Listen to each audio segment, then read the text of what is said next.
Virotam et Rabotai, Erev Tov, Hashem Hashem, Naaseh Venatzliach. Excusez-moi, est-ce que vous pouvez faire le cours pour la fois chez les mains?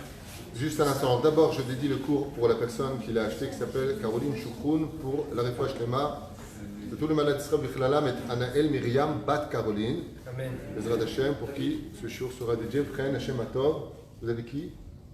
Sur la fois chez les mains. Refoua Shlema pour Fricha Betty Batia Bat Marie. Elenu Nishmat et Lefel Favdim pour Yaram Shalom Ben Haïf. Amen. Bezrat Hashem. Shimon ben Eliezer. Pour quel Refoua Shlema? Refoua Shlema. Shimon Ben Eleazar, il y a aussi une tinoquette, un an et demi, qui est dans le coma, je crois. Le nom ne vient pas aussi. Refoua Shlema pour tout le mal Israël. Que Dieu protège nos soldats. Refoua Shlema pour Chana, la fille de 18 ans, Chana Bat. Chaya Bat Ruth. Bezrat Hashem. On est aujourd'hui. Encore une personne qui est Oui. partie il y a 2 mois, mon papa. Et c'est Cher Shimon Ben Eliyahu, Alav Shalom. רוח השם תנחנו בגן עדן עליון בכל השומרים עמם בכלל הרחמים והצלחות וכן יהי רצון לומר אמן.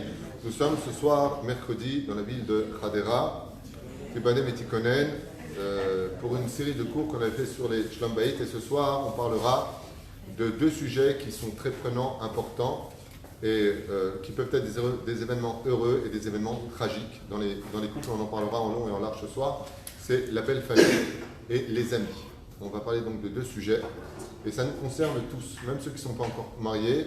Il ferait mieux d'écouter ce qu'on va dire avec l'aide d'Hachem ce soir sur ces sujets-là, même si, je vous dis franchement, j'ai déjà fait pas mal de cours sur ce sujet-là.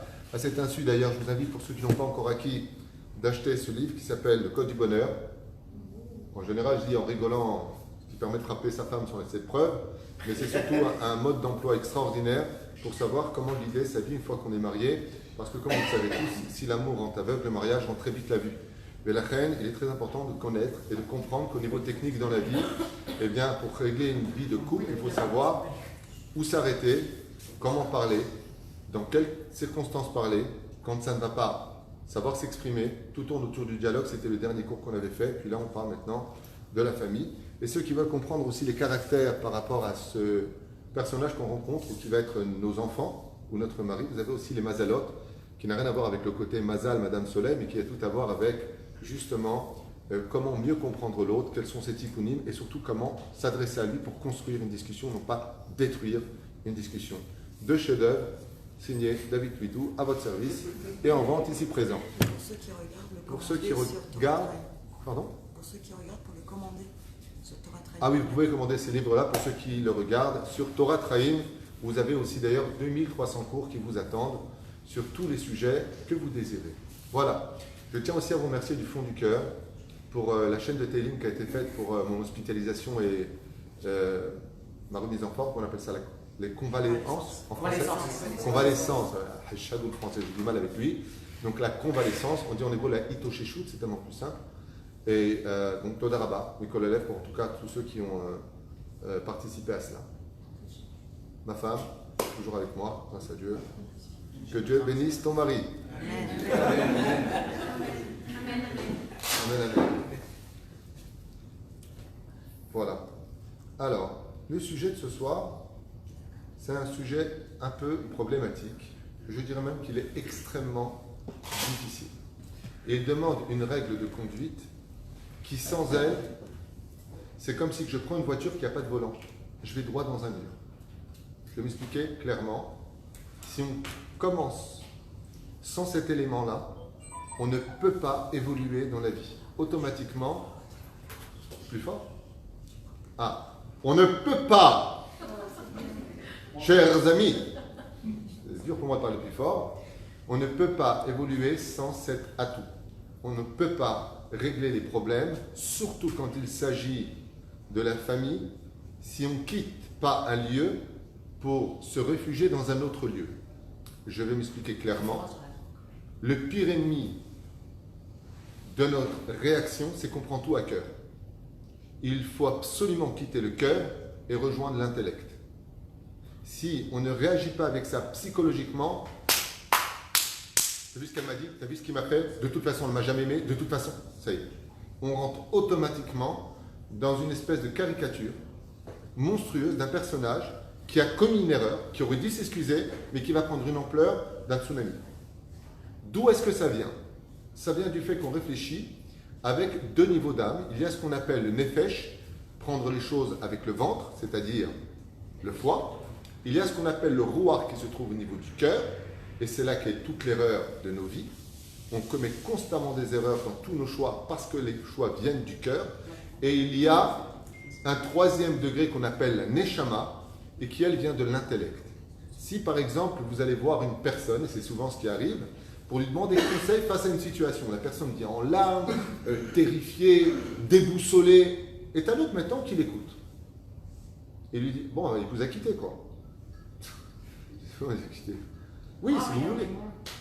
On va dire comme ça, oui, si vous voulez, Yeminas Moula. Mais quelle différence il y a entre lui et le fait qu'il va rendre cette histoire rappelez-le. Quoi, vous voulez que je l'appelle? La personne prend le téléphone, elle appelle, puis ça peut se résoudre. Makara benzel et benzel. La personne va te dire, attends, comment ça, il me quitte moi? Quel est ton premier problème dans ta vie? C'est que tu prends tout à cœur. Et sachez une chose, si aujourd'hui il y a tellement de divorces dans les couples, il y a beaucoup de raisons à cela, on en a fait une série, on en reparlera encore certainement malheureusement, mais ça vient du fait, surtout quand on est une femme, et surtout que dans ce genre de situation avec les beaux-parents, les femmes, de façon exceptionnelle, d'habitude dans le judaïsme, vous mesdames, vous êtes toujours au-dessus de nous. Même à la synagogue, vous avez remarqué, vous êtes au-dessus de nous. Vous êtes toujours au-dessus de nous. Vous n'avez pas besoin de minyan pour prier, Baruch Hashem, si une femme épouse un homme, c'est elle qui devient son mazal et pas le contraire. Nos vies dépendent de vous, c'est vous qui mettez nos enfants, le pilier de la maison, c'est les femmes. Vous êtes tout le temps, il y a vraiment une espèce d'injustice où les femmes sont tout le temps au-dessus des hommes dans le judaïsme. Contrairement à ce que pensent les ignorants, la femme elle est toujours derrière, elle est toujours en bas. Pas du tout, c'est exactement le contraire. Dans la Torah et dans toutes les mitzvot de la Torah, la femme, elle est tellement à un degré tellement élevé qu'elle n'est même pas obligée des mitzvot shazman grama. Elle en est quitte, elle n'est pas obligée de faire la soukha, elle n'est pas obligée de ceci, cela. Lama, parce qu'elle vient d'un monde qui est tellement élevé, shilot tzrichet. Elle n'a pas besoin, elle est comme Hachem. On lui donne peu de choses, avec ça il fait un monde. Ainsi est la femme, on lui donne une semence, elle te fait un bébé. La femme, c'est quelque chose de très grand. Il y a juste un domaine où Béhémet, elle n'est pas à son avantage, c'est quand elle se marie et qu'elle se retrouvera face à un handicap. Lequel? C'est que la tenue qu'elle doit avoir vis-à-vis de ses beaux-parents n'est pas le même statut que son mari doit avoir vis-à-vis des beaux-parents. C'est là où il y a une espèce de décalage. Al-Pi Halakha, une femme se doit d'avoir du respect pour ses beaux-parents au-delà de ce que son mari doit avoir du respect pour les beaux-parents. Ce n'est pas le même statut. L'âme, c'est pas juste. De prime abord, ça paraîtrait même une totale injustice. L'âme. Réponse très simple. C'est parce que, d'abord et avant tout, il faut comprendre que cette situation, elle est basée sur une halakha. Laquelle? C'est qu'une femme, bien entendu, ne profitez pas de prendre à cœur en disant écoute bien ce qu'il dit maintenant pour t'en servir contre ta femme tout à l'heure, ne sois pas stupide, parce que justement, écoute la suite du shiur et tu verras que tu vas vite te perdre. Parce que des gens comme ça, ils adorent retenir dans un cours ce qui les arrange. Et il faut oublier ce qui par contre a été dit par la suite. Donc ils veulent arrêter la vidéo là où ça les arrange, pour ensuite montrer à l'autre se servant de la Torah, sa médiocrité cachée derrière un écran de spiritualité. Bien au contraire. La chassidoute ainsi que la kedusha du peuple d'Israël, c'est que même si tu as raison, tu n'as pas le droit de faire de mal à l'autre. Ça, c'est la kedusha d'Israël. Donc ne vous servez pas de ce que je vais vous dire maintenant, ou si c'est le cas, alors allez jusqu'au bout. Vous verrez qu'on retournera en arrière.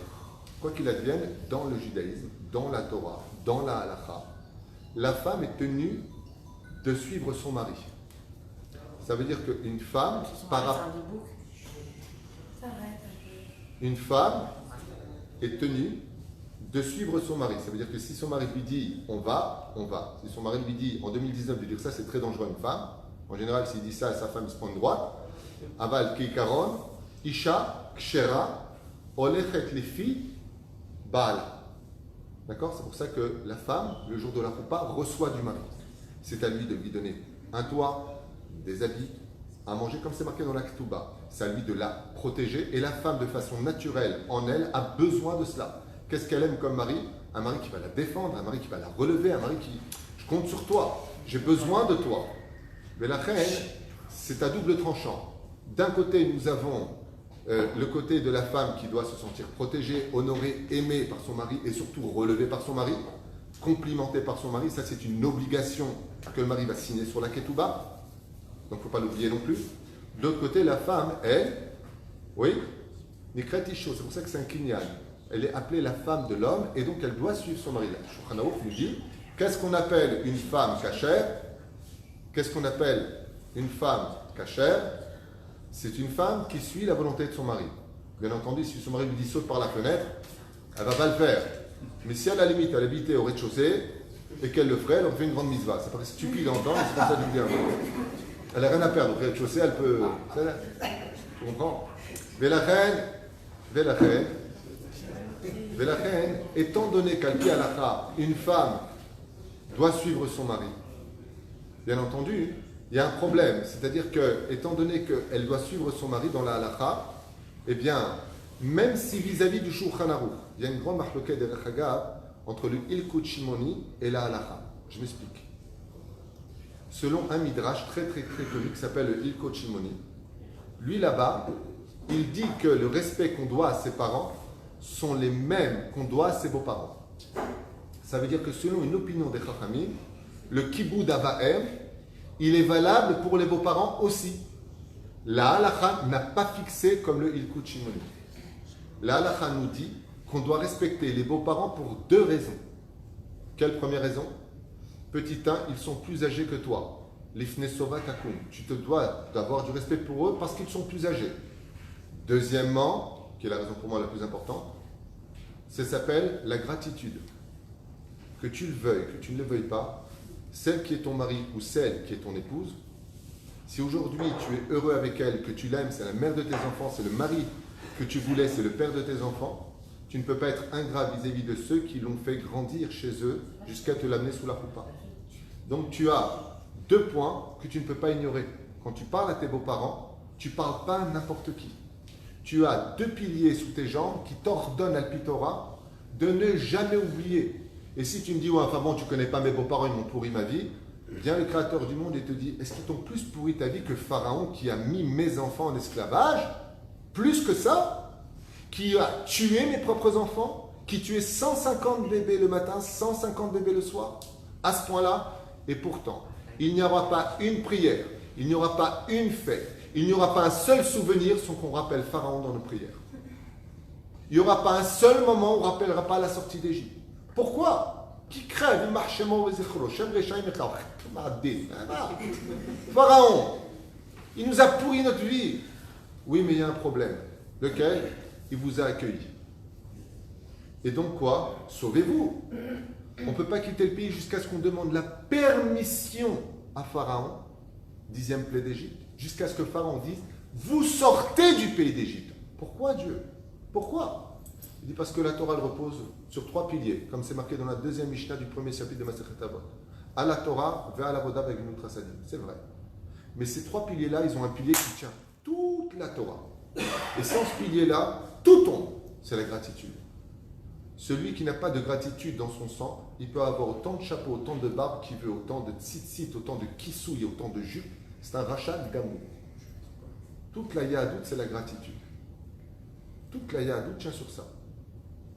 Comment tu peux manquer de respect à des gens qui t'ont apporté aujourd'hui la femme ou le mari qui est celui qui partage ta couche, ta vie, ta table, ta vie, tes enfants?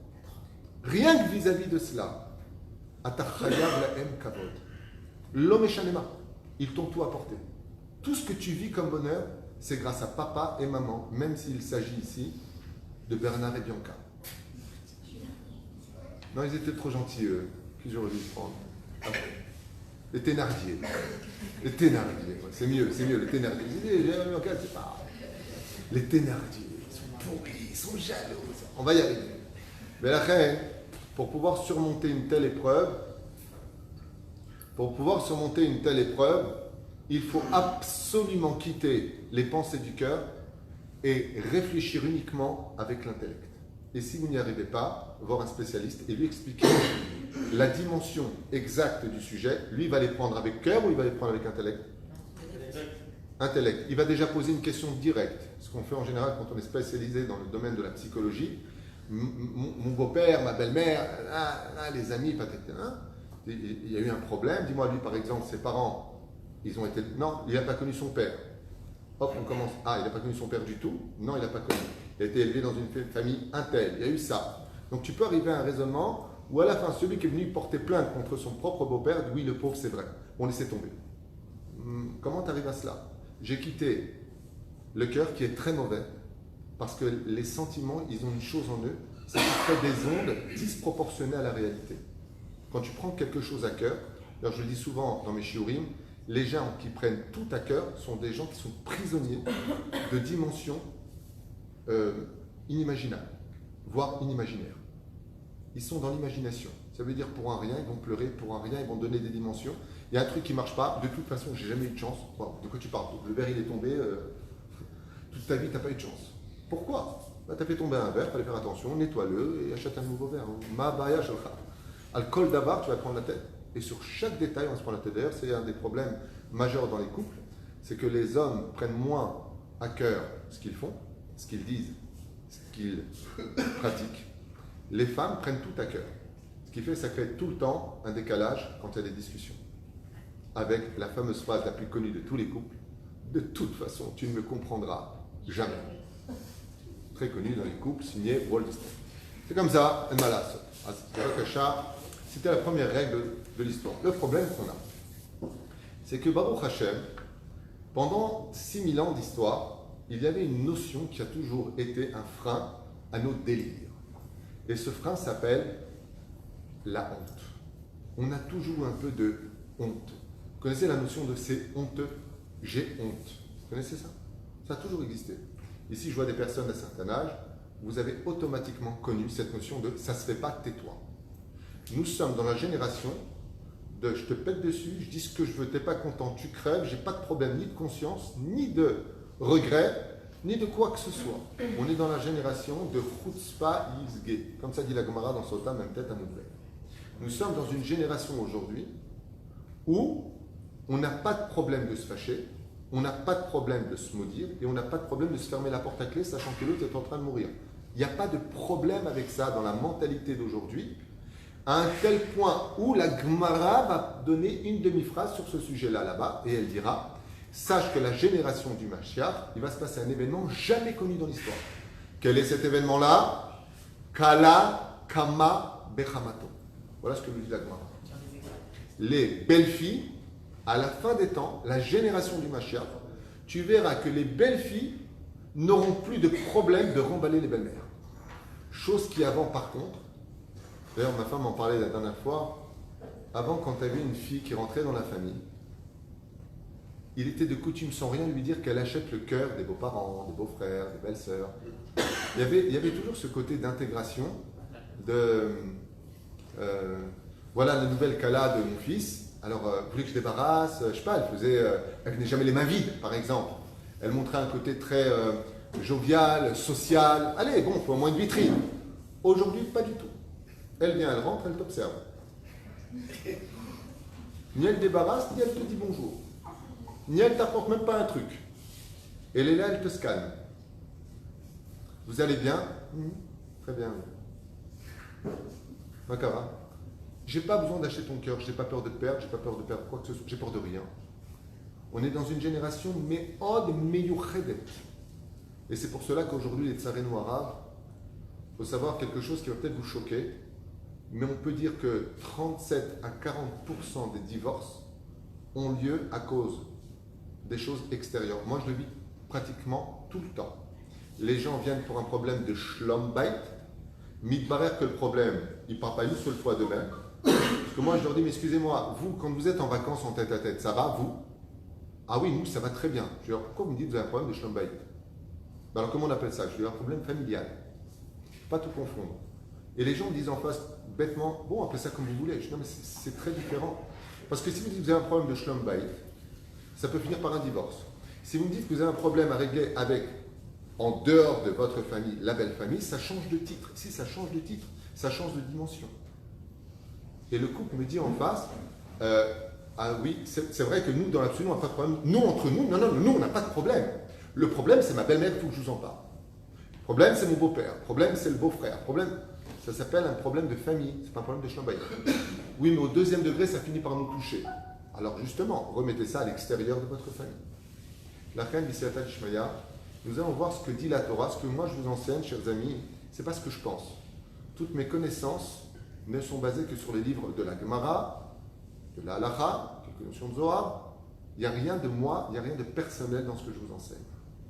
Le Créateur du monde, comme il savait tout à l'avance, nous a donné la recette. Et cette recette-là, non seulement elle est mitzvah tassé deoraita, c'est-à-dire un commandement de la Torah, mais au-delà de tout, c'est le meilleur conseil psychologique pour un couple. Quand un homme se marie, Katuv alav, Ya'azov ish et aviv ve'etimo, v'idabek ve'ishto, ve'iyu le basar echad. Vient le Créateur du monde. Quand il a créé Adam et Ève, il n'en a fait qu'une seule chair, il les a remis l'un en face de l'autre, et il va donner un contexte dans la Torah, dans le Sefer Torah, qu'on se devra tous de suivre, avec respect et diligence. Quel est ce conseil, dit Hachem? Hachem nous dit, tu sais que de marier un couple, c'est comme marier deux galaxies. D'être capable de marier une femme avec un homme, c'est un challenge qui est tellement difficile que Dieu ne peut pas donner cette mitzvah dans les mains de l'homme. Hachem mes avec zivugim. Moi, je sais qui va avec qui. Il y a une matronita qui a voulu se prendre pour plus forte que ça, elle a dit Rabbi Yossi ben Khalafta. Moi, je peux faire la même chose. Elle a pris 1000 servantes, 1000 esclaves, elle a essayé, il n'y a pas un couple qui est sorti bien. Il n'y a que Hachem qui peut te dire, sur 8 milliards et demi d'individus, qui peut être la femme de qui, dans quelles conditions, et encore même ça, il va falloir se battre pour y arriver. Parce que si la vie est une naissance qui est très difficile, on est des millions à courir vers l'ovule, le mariage est encore plus difficile que de percer cet ovule pour naître en tant qu'enfant. Faire naître l'amour et le bonheur dans un couple, c'est plus dur que d'avoir un enfant. Parce que le but du mariage, c'est pas de se marier, mais de rester. C'est pour cela que la Torah va nous dire, tu as vu une ovule, comment elle est? C'est magnifique. Elle est dans le ventre de sa mère, certes. Mais elle est dans un contexte d'eau amniotique. Vous avez remarqué ça? Et elle est elle-même, cette eau contenue par un placenta. Ouais. Mais elle vit où? Cette eau, à l'intérieur d'une poche. Dépendant de qui? De son extériorité. L'influence de la maman. Si elle fume, le petit il fume. Ce qu'elle mange, il mange. Elle mange cachère, il mange cachère. Elle mange taref, mange taref. Quand le père il crie sur sa femme, le petit à l'intérieur il tremble. Il a peur de la dispute parce que du monde Dieu lequel il vient, c'est l'harmonie, c'est le shalom. Ouais, mais il y a une chose qui est extraordinaire, c'est que cet enfant avec toute cette dépendance extérieure reste totalement indépendant. C'est exactement ce que nous dit Hachem. Tu veux réussir ta vie de couple, dégage de la famille. Prends ta femme et va-t'en. Je ne parle pas des personnes qui ont des problèmes psychologiques. Je ne parle pas des gens qui ont des problèmes de schizophrénie, de bipolaire, qui se soignent. Attention, ce n'est pas une critique. Mais ça vient débattre d'autres sujets parce qu'il faut des médicaments. La conduite n'est pas méchante. Elle est empreinte d'une maladie psychologique. Ou du pire des pires, le pervers narcissique, qui lui va tout faire justement pour se servir de ce genre de cours en disant « Tu vois, écoute-le bien, il faut qu'on quitte la famille pour bien t'isoler et bien te pourrir ta vie. » Je ne parle pas de ce genre d'individu Hachem Ishmor. Justement, ce genre d'individu, il faut les sauver. De qui tu parles? De la belle famille ou de... Je parle de la construction du couple. Quand on veut construire son couple, la Torah nous dit Ya'azov. Vous pouvez me traduire le mot Ya'azov en hébreu? Abandonner, dégage, va-t'en, fuis, laisse. Tu prends ta femme et tu t'en vas. Et ce laps de temps de partir, comme moi j'ai l'habitude de faire dans mes adrachot de couple, qu'est-ce que je dis Valérie aux gens? Un Shabbat Chez la belle famille. chez la belle famille, un Shabbat chez ta propre famille, et les deux Shabbats qui restent chez toi à la maison. Et la belle-mère a dit, oui, je ne comprends pas, pourquoi tu as le Shabbat comme... Pas de compte à rendre. Je me marie, je dois connaître ma femme. J'ai besoin de me construire. Surtout la première année, les parents, mettez-vous sur le côté complètement. Tapez à la porte avant d'entrer si ça ne dérange pas. Pas comme celle qui tape. Qu'est-ce que tu as toi? C'est quoi cette tranche? Qu'est-ce qu'il y a? Je ne suis pas venu te voir, je suis venu voir mon fils. Madame, votre fils est marié, quand tu tapes à la porte, tu rentres chez elle et tu te mets de côté. Et ta conduite de jabois comme je ne sais pas quoi, tu te regardes pour toi à la maison, va t'occuper de ton mari ou t'occuper du couple qui est en train de se construire, parce que là tu viens tout détruire. On mérite la noix de Torah Gdosha, pas David Witou. Tazor, quand tu veux te construire, Papa, maman, respect, mbaya. Maintenant, je suis dans un chantier. Et quand on est dans un chantier, qu'est-ce qui a marqué là-bas? Qui a le droit de rentrer dans ce chantier? Personnel autorisé à Uniquement les personnes autorisées à rentrer dans ce chantier. Parce que quand tu te maries la première année, le couple va déjà se prendre la tête. Chacun fait, je vais chanter la phrase, chacun va uriner sur son territoire. Le couple a besoin de démarquer qui ils sont. Quelles sont les limites à s'imposer? Ils sont dans une espèce de fabrication un peu guerre de qui a tort ou raison. C'est le dernier moment pour que toi, en tant que beau-parent ou en tant que parent, tu t'investisses. Laisse-les. Ils vont se prendre la tête, ils vont s'insulter, Laisse, ils se construisent, t'inquiète pas. Tout comme quand Dieu il a créé le monde, comment c'est marqué? Bereshit bara Elokim et Hashem et haaretz. Quand on parle de Dieu. Va'aretz haïta tohu, destruction, annihilation. Le monde était complètement détruit. De cette destruction, Dieu il a mis de l'ordre. Premier jour, deuxième jour. Il y a une évolution. Laisse les couples se construire. Je ne comprends pas, tu n'es pas Shabbat. Dis-moi, excuse-moi mon fils, on ne sait jamais si tu es peut-être mené comme un petit caniche par ta nouvelle femme. Tu étais où Shabbat dernier chez tes beaux-parents? Ok. Non, il n'y a pas de problème. Juste n'oublie pas que tu as une mère et un père qui sont... Pourquoi tu fais ça? Pourquoi tu fais ça? Si sa femme, elle n'a pas envie de venir, où est ton problème à toi? Tu as envie de voir ton fils? Appelle-le la semaine, chérie, on boit un café ensemble. Pourquoi tu t'imposes? Pourquoi tu t'incrustes? Pourquoi tu exiges? Pourquoi tu mets une bombe dans leur couple? Lama. Lama ve alma. Ya azov ish et aviv et imo vidabek beishto. Tous les avot akdoshim, toutes les gemarot qu'on a vues, les plus grands en Torah prenaient leurs femmes, ils prenaient leur couple et ils se mettaient de côté. Et ils se construisaient. Quand ils étaient construits, ils n'avaient pas de problème. Au contraire, dans un grand plaisir d'aller voir les parents et les beaux-parents. Pas en arrivée, on se faisait la tronche. Aujourd'hui, on veut tellement faire plaisir à tout le monde qu'on va écouter nos parents. On est en guerre contre notre propre épouse ou notre propre mari. On arrive chez les parents avec une tronche pas possible. Et qu'est-ce qu'on laisse? L'imoti Shemra derrière nous. Notre fils, c'est plus le même depuis qu'il est avec elle. Il n'est pas heureux. Je ne pas te marier avec elle. Maintenant, ils se sont disputés pour une histoire. Que si tu connais l'histoire, tu dis c'est pas possible. Que la jeunesse se fasse.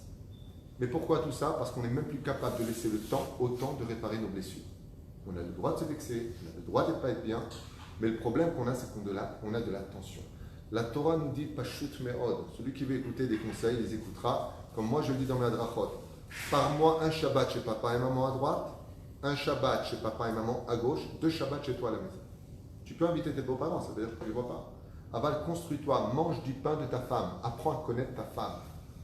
Apprends à vivre avec elle, apprends à monter avec elle les événements et à descendre avec elle les événements.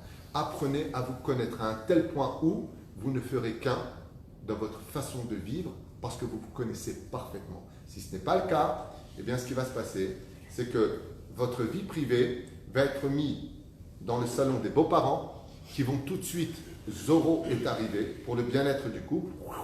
Ça y est, on a tout vu, on a tout compris. Mon fils, le mec carrément, il est à peine au courant de quoi que ce soit. Si ça ne va pas avec elle, t'es pas orphelin, tu reviens à la maison. Hein. Il n'y a pas de mise à souffrir. Le mariage, c'est un challenge. Il faut se battre pour son bonheur.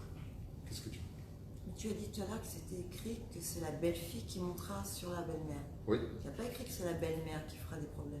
Parce que il est. Alors justement, ça rejoint ce que j'ai expliqué au début. La belle-fille montera sur la belle-mère parce qu'il était convenu de tout temps que la belle-fille doit avoir du respect pour ses beaux-parents comme pour ses propres parents par rapport à son mari, ce qui n'est pas le cas du mari.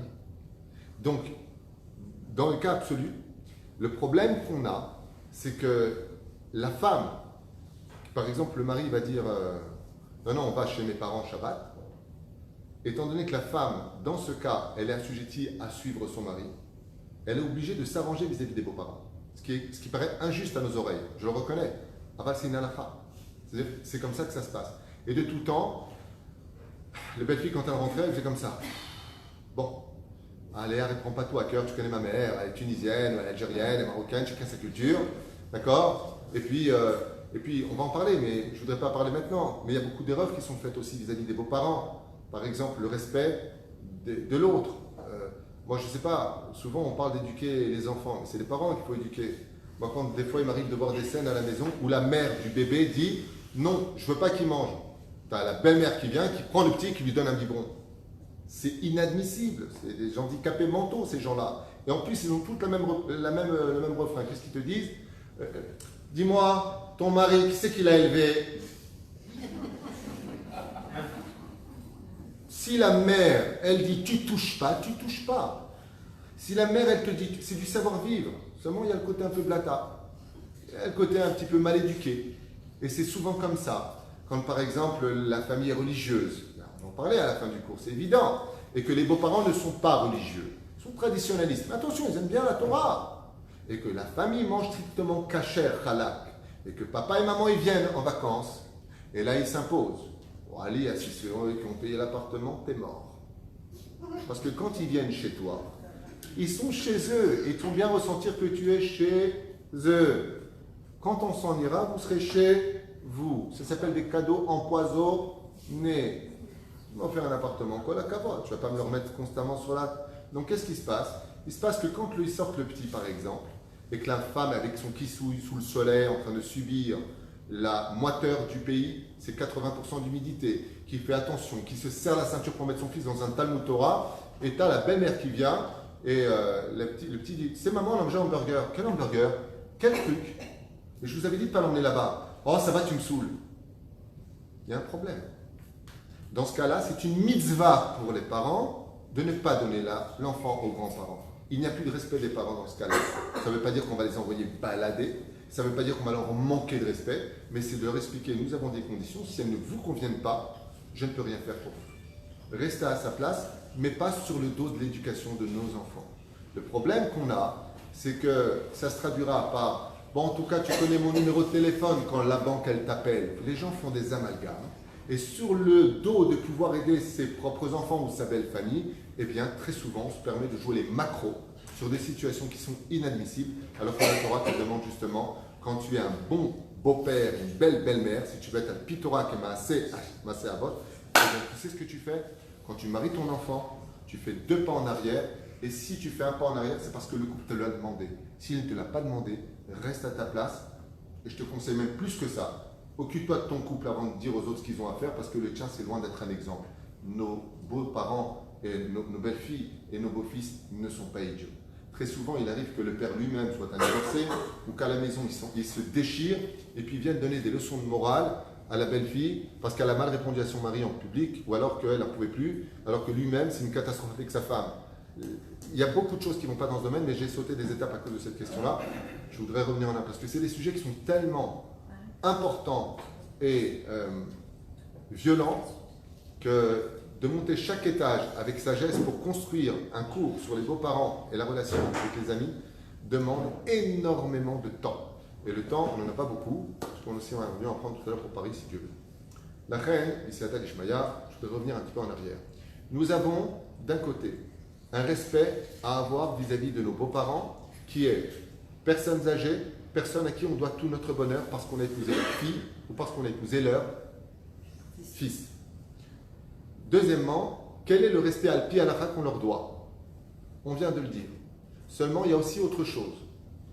C'est que nous devons tenir compte. Et je vous demande, homme comme femme, à ce moment-là, on est égaux.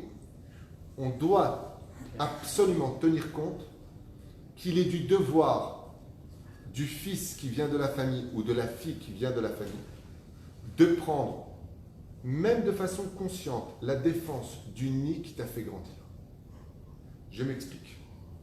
Quand vous avez une belle famille, ou votre propre famille, qui ne sont pas des exemples de la vie, il est conventionnel que le fils prenne la défense de ses parents. Il est conventionnel qu'une fille prenne la défense de ses parents. Ce qui fait que tu ne peux pas, et tu n'as pas le droit, en aucun cas, de mettre ton conjoint en porte-à-faux. En français, on appelle ça mettre son conjoint entre le marteau et l'enclume. Qu'est-ce que tu veux qu'il y fasse, c'est ses parents? Prenons le cas de la Torah, très bel exemple. J'adore la Torah parce que c'est un livre de vie et non pas un livre d'histoire. Yaakov, il a eu les pires beaux-parents de l'histoire. Lavan, Ha'arami. Lavan, l'arnaqueur. Lavan, qui faisait de la sorcellerie. Lavan, qui était pourri de sa race maudite. Tout ce que tu veux. J'ai une question à vous poser dans la Torah, s'il y a des gens un peu initiés à l'étude. Comment est-ce que Yaakov Avinu va quitter avec ses deux femmes, Rachel et Léa, Zilpa et Bila, bien entendu, il est demi-sœur selon un certain midrash. Comment est-ce qu'il va quitter la maison de son beau-père? Alors remboursant là. Pour rembourser, il faudrait qu'ils doivent quelque chose, il devait... Je ne pas des trucs. Non, il devait rien, ça c'est dans un feuilleton. Hein? Alors j'ai peut-être mal exprimé ma question, je reviens en arrière. Comment est-ce qu'il a parlé avec ses femmes par rapport à cela? Est-ce qu'il a dit un seul mot de travers sur son beau-père? Est-ce que vous avez trouvé un seul verset d'Abraham sur son beau-père, de Yitzhak sur Bethuel, son beau-père? Est-ce que vous avez trouvé un seul verset de critique de Yaakov qui a vécu 20 ans avec Lavan? Pas un mot de travers. Au contraire, dans la paracha de Vaïgash, vient Yaakov et il dit Im Lavan, mon beau-père, Garti. Rachi il dit tu sais avec qui j'ai vécu? Eh bien, j'ai été capable de rester un homme droit vis-à-vis d'Hachem. J'ai été gardien des 613 mitzvot de la Torah. Je n'ai pas été influencé. Il n'a pas dit j'ai vécu avec le sorcier, j'ai vécu avec cette pourriture, j'ai vécu avec un tel. Quand il vient dans la Torah, il dit à ses femmes écoutez bien, l'Éternel s'est adressé à moi et il m'a demandé de monter à Bethel. Mais je ne comprends pas, disent les Chachamim. Yaakov, si Dieu te demande de monter à Bethel, qu'est-ce que tu en parles avec tes femmes? Tes femmes doivent te suivre. Prends tes affaires, tu dis à Rachel et Léa, mesdames, le Créateur du monde m'a dit de monter à Bethel, on part. Pas du tout. Yaakov, c'est un Khatan qui a du sang juif dans les mains. Son beau-père, c'est le pire de tous. Et il dit, depuis combien de temps sommes-nous mariés? Est-ce qu'une fois j'ai manqué de respect à Lavan? Est-ce que j'ai volé votre père? Est-ce que, jusqu'à ce que Rachel lui dit, tout ce que te dira Dieu, fais-le. Il vient au nom de la Torah. Il ne sort pas un mot de travers sur son beau-père. Il dit simplement que Dieu lui a demandé de quitter les lieux, qu'il n'a jamais, justement, qu'il ne devait rien à Laban. Et il demande à ses femmes, alors que Dieu lui donne l'ordre, qu'est-ce que vous en pensez? Et alors vient le texte de la Torah qui nous dit que les femmes ont dit, de toute façon, notre père, depuis longtemps, nous a vendus. Ce sont les filles qui partent. Oui? Nous partons tout de suite. Waouh, quel exemple. Waouh! En général, si tu es à la table avec tes beaux-parents en tant qu'homme, surtout si tu es tunisien avec les poils, le rail en or comme ça, et que tu as ton beau-père qui dit un mot de travers, tu regardes ta femme, tu dis lève-toi, on se casse, Rambo. Et là tu as ta femme, tu dis mais oui, bon, pourquoi tu fais ça, papa, maman? La Torah jamais elle a dit ça. Regarde la femme, si la femme qui est la fille, regardez comment Yaakov vient nous réagir. Qu'est-ce que vous en pensez? Je ne peux pas vous mettre contre votre père. Pourquoi? Parce qu'il y a le respect des parents. Il y a le respect des parents. Et ça, c'est le deuxième handicap qui demanderait plus de 3 heures de shiurim pour comprendre de quoi est-ce qu'on parle. Ayen be Masechet Brachot, Masechet Kiddushin. Combien est important le respect de papa et de maman?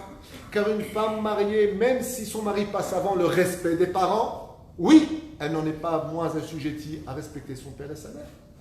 C'est très difficile de faire un choix entre mal répondre à son père ou mal répondre à sa mère. Comme par exemple, qu'est-ce que dirait une idiote? T'as vu ton père comment il me parle? Tu ne te défends même pas? Alors le mari dit, t'as raison, j'aurais dû réagir, mais qu'est-ce que tu veux que je dise à mon père? Que c'est un abruti, que c'est... Tu as oublié juste un détail. Ton honneur a été bafoué, mais moi j'ai un problème. C'est que c'est mon père.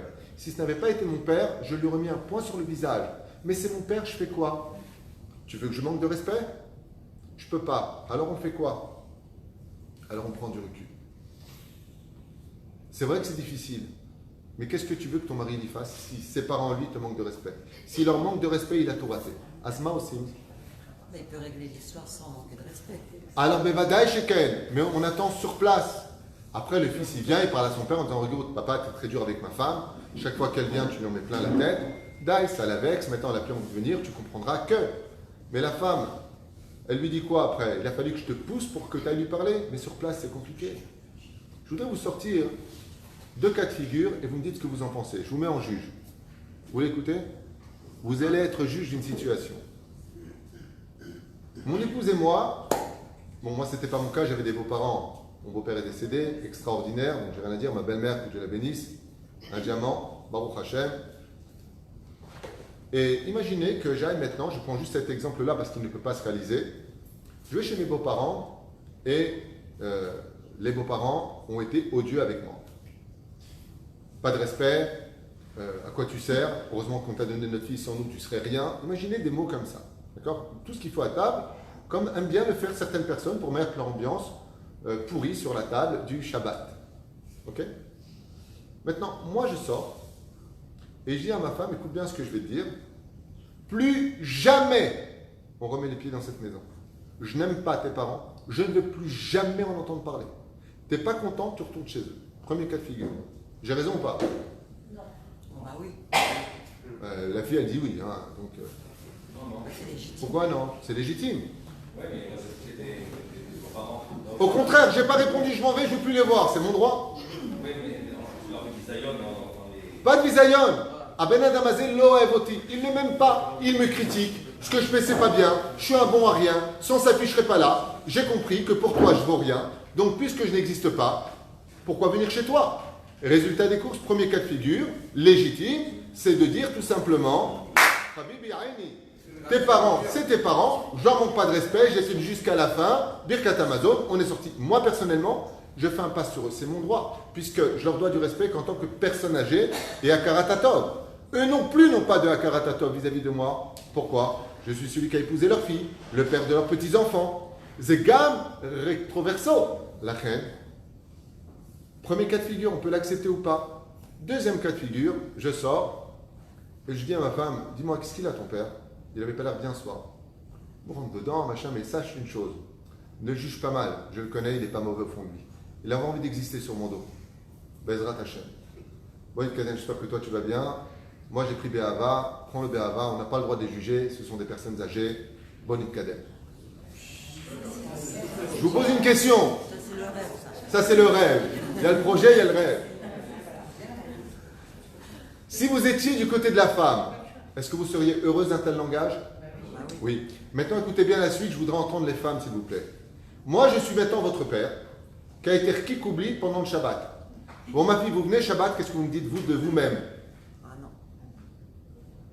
Qu'est-ce que tu dirais? J'ai posé cette question-là une salle pleine, tout le monde m'a donné la même réponse du côté des femmes. Là, vous me regardez figé. Tout le monde a répondu, là non, je dirais à ma mère, non, on va laisser passer quelques Shabbats. Il est du devoir, quand une personne a fait ce qu'il fallait faire, c'est la belle-fille elle-même qui va dire, non, je préfère faire Shabbat avec mon mari, on est un peu fatigué, on voudrait se retrouver. Ça veut dire que les résultats, en accomplissant la Torah telle qu'elle nous demande, avec Derech Eretz, vont aboutir dans la joie et le shalom, sans vexer personne, d'un moment de réflexion parce qu'on va s'éloigner. Pourquoi? Parce qu'on n'a pas critiqué. Tout simplement parce qu'on n'a pas critiqué. Ce qui fait que quand on a des beaux-parents, le problème qu'on a, nous, en tant qu'enfants, c'est qu'on a grandi dans cette famille. Mon frère, ma soeur, on a des souvenirs avec. Mes parents, quand j'étais à l'hôpital, c'est eux qui m'ont emmené. Quand j'ai eu ma bar mitzvah, c'est eux qui me l'ont faite. Qu'est-ce que tu veux que je fasse? C'est mes parents. Azma aussi m'a mikréazé. Qu'est-ce qu'on fait dans un cas pareil? On a le droit de prendre du recul. On a le droit de venir avec l'intellect refroidi, non pas à chaud, jamais réagir à chaud, parce que dans ce cas-là, on peut même en venir au mal avec son propre père. Et on est dans ce cas-là, Al-Pitora, Chayav Mita, donc on peut tout perdre à cause de ça. Résultat des courses, la Torah nous demande de prendre vraiment du recul. La seule arme qu'on ait vis-à-vis des beaux-parents, quand il y a de l'animosité, de l'agressivité, des humiliations, la seule arme qu'on ait, on n'a pas le droit de faire du lachon hara sur eux. Bien entendu, on n'a pas le droit de faire du motzi shemra sur eux. De toute façon, toi, tu es comme tes parents. Une personne qui dirait ça à sa femme perd son monde futur. Tu n'as pas le droit de dire à ta femme, de toute façon, tu es comme ta mère. Assou. Tu sais ce que tu viens de faire? Le Chafetz Chaim, ainsi que dans le Chovot Alevavot, Père Gimel, il dit, tu viens de prendre toute la vérote du père, tu vas les payer toi, et toutes tes mitzvot que tu as fait, toute ta vie, tu viens de lui donner. Mi amar lecha, d'où tu sors le droit de faire du motzi shemra sur tes beaux-parents? Tu ne les aimes pas, tu as un problème, tu as un conflit, c'est un problème que tu dois régler. Comment tu peux le régler? Tu as deux options. Tu prends rendez-vous, c'est ce que moi souvent je donne comme option, prendre rendez-vous avec un café de façon assez conviviale et de dire franchement ce qu'on a dans le cœur avec tout le respect et les mots qui sont dus. D'abord la personne lui regarde. J'aime venir à la maison, on vous doit déjà tellement, vous avez une fille merveilleuse, mais il y a juste des problèmes aujourd'hui que je n'arrive plus moi à gérer, c'est peut-être de ma faute, mais vous me piquez beaucoup à table, et je vous ai noté quelques exemples, quand vous avez dit ça et ça et ça. Je voudrais connaître, c'est quoi vos intentions? Est-ce que c'est stam des mots pour me piquer, pour me faire du mal, ou c'est vraiment ce que vous pensez de moi? Et la personne va te répondre. Et en général, ça finit avec t'as raison, excuse-moi, j'ai été bête. Si tu sais construire la discussion, tu en reviens à de bons résultats. Mais ça ne te donne pas le droit de critiquer. Surtout quand tu viens voir ta femme en disant de toute façon, tes parents, je te préviens, et tes parents, qu'est-ce que tu veux qu'elle fasse? Il y a un mec, un jour, il m'a raconté qu'il est rentré à la maison, sa femme était avec sa mère au téléphone, il dit, tu raccroches tout de suite. Tout de suite, tu raccroches. Je lui ai dit, elle était avec la SPA. Il m'a dit, tout de suite, tu raccroches. Je lui ai dit, mais j'étais avec ma mère, je ne peux pas lui raccrocher au nez. Si, tu lui raccroches à celle-là.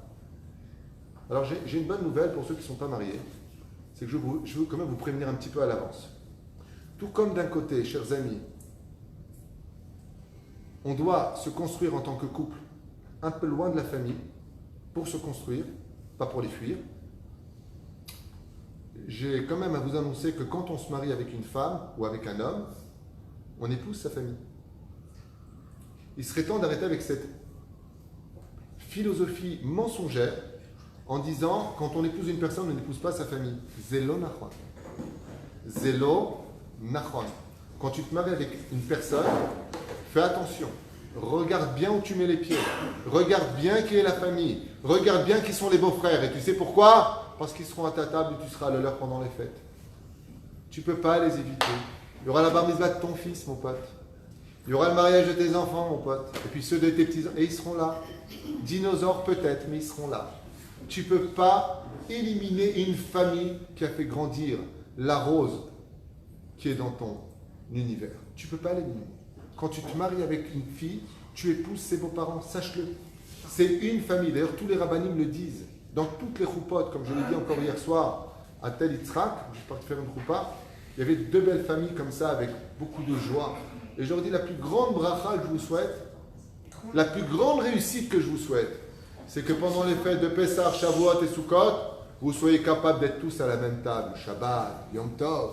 Je me rends compte, tu reçois les deux, les beaux-parents. En général, en 2019, ce que tu as comme téléphone, ils viennent, je viens pas.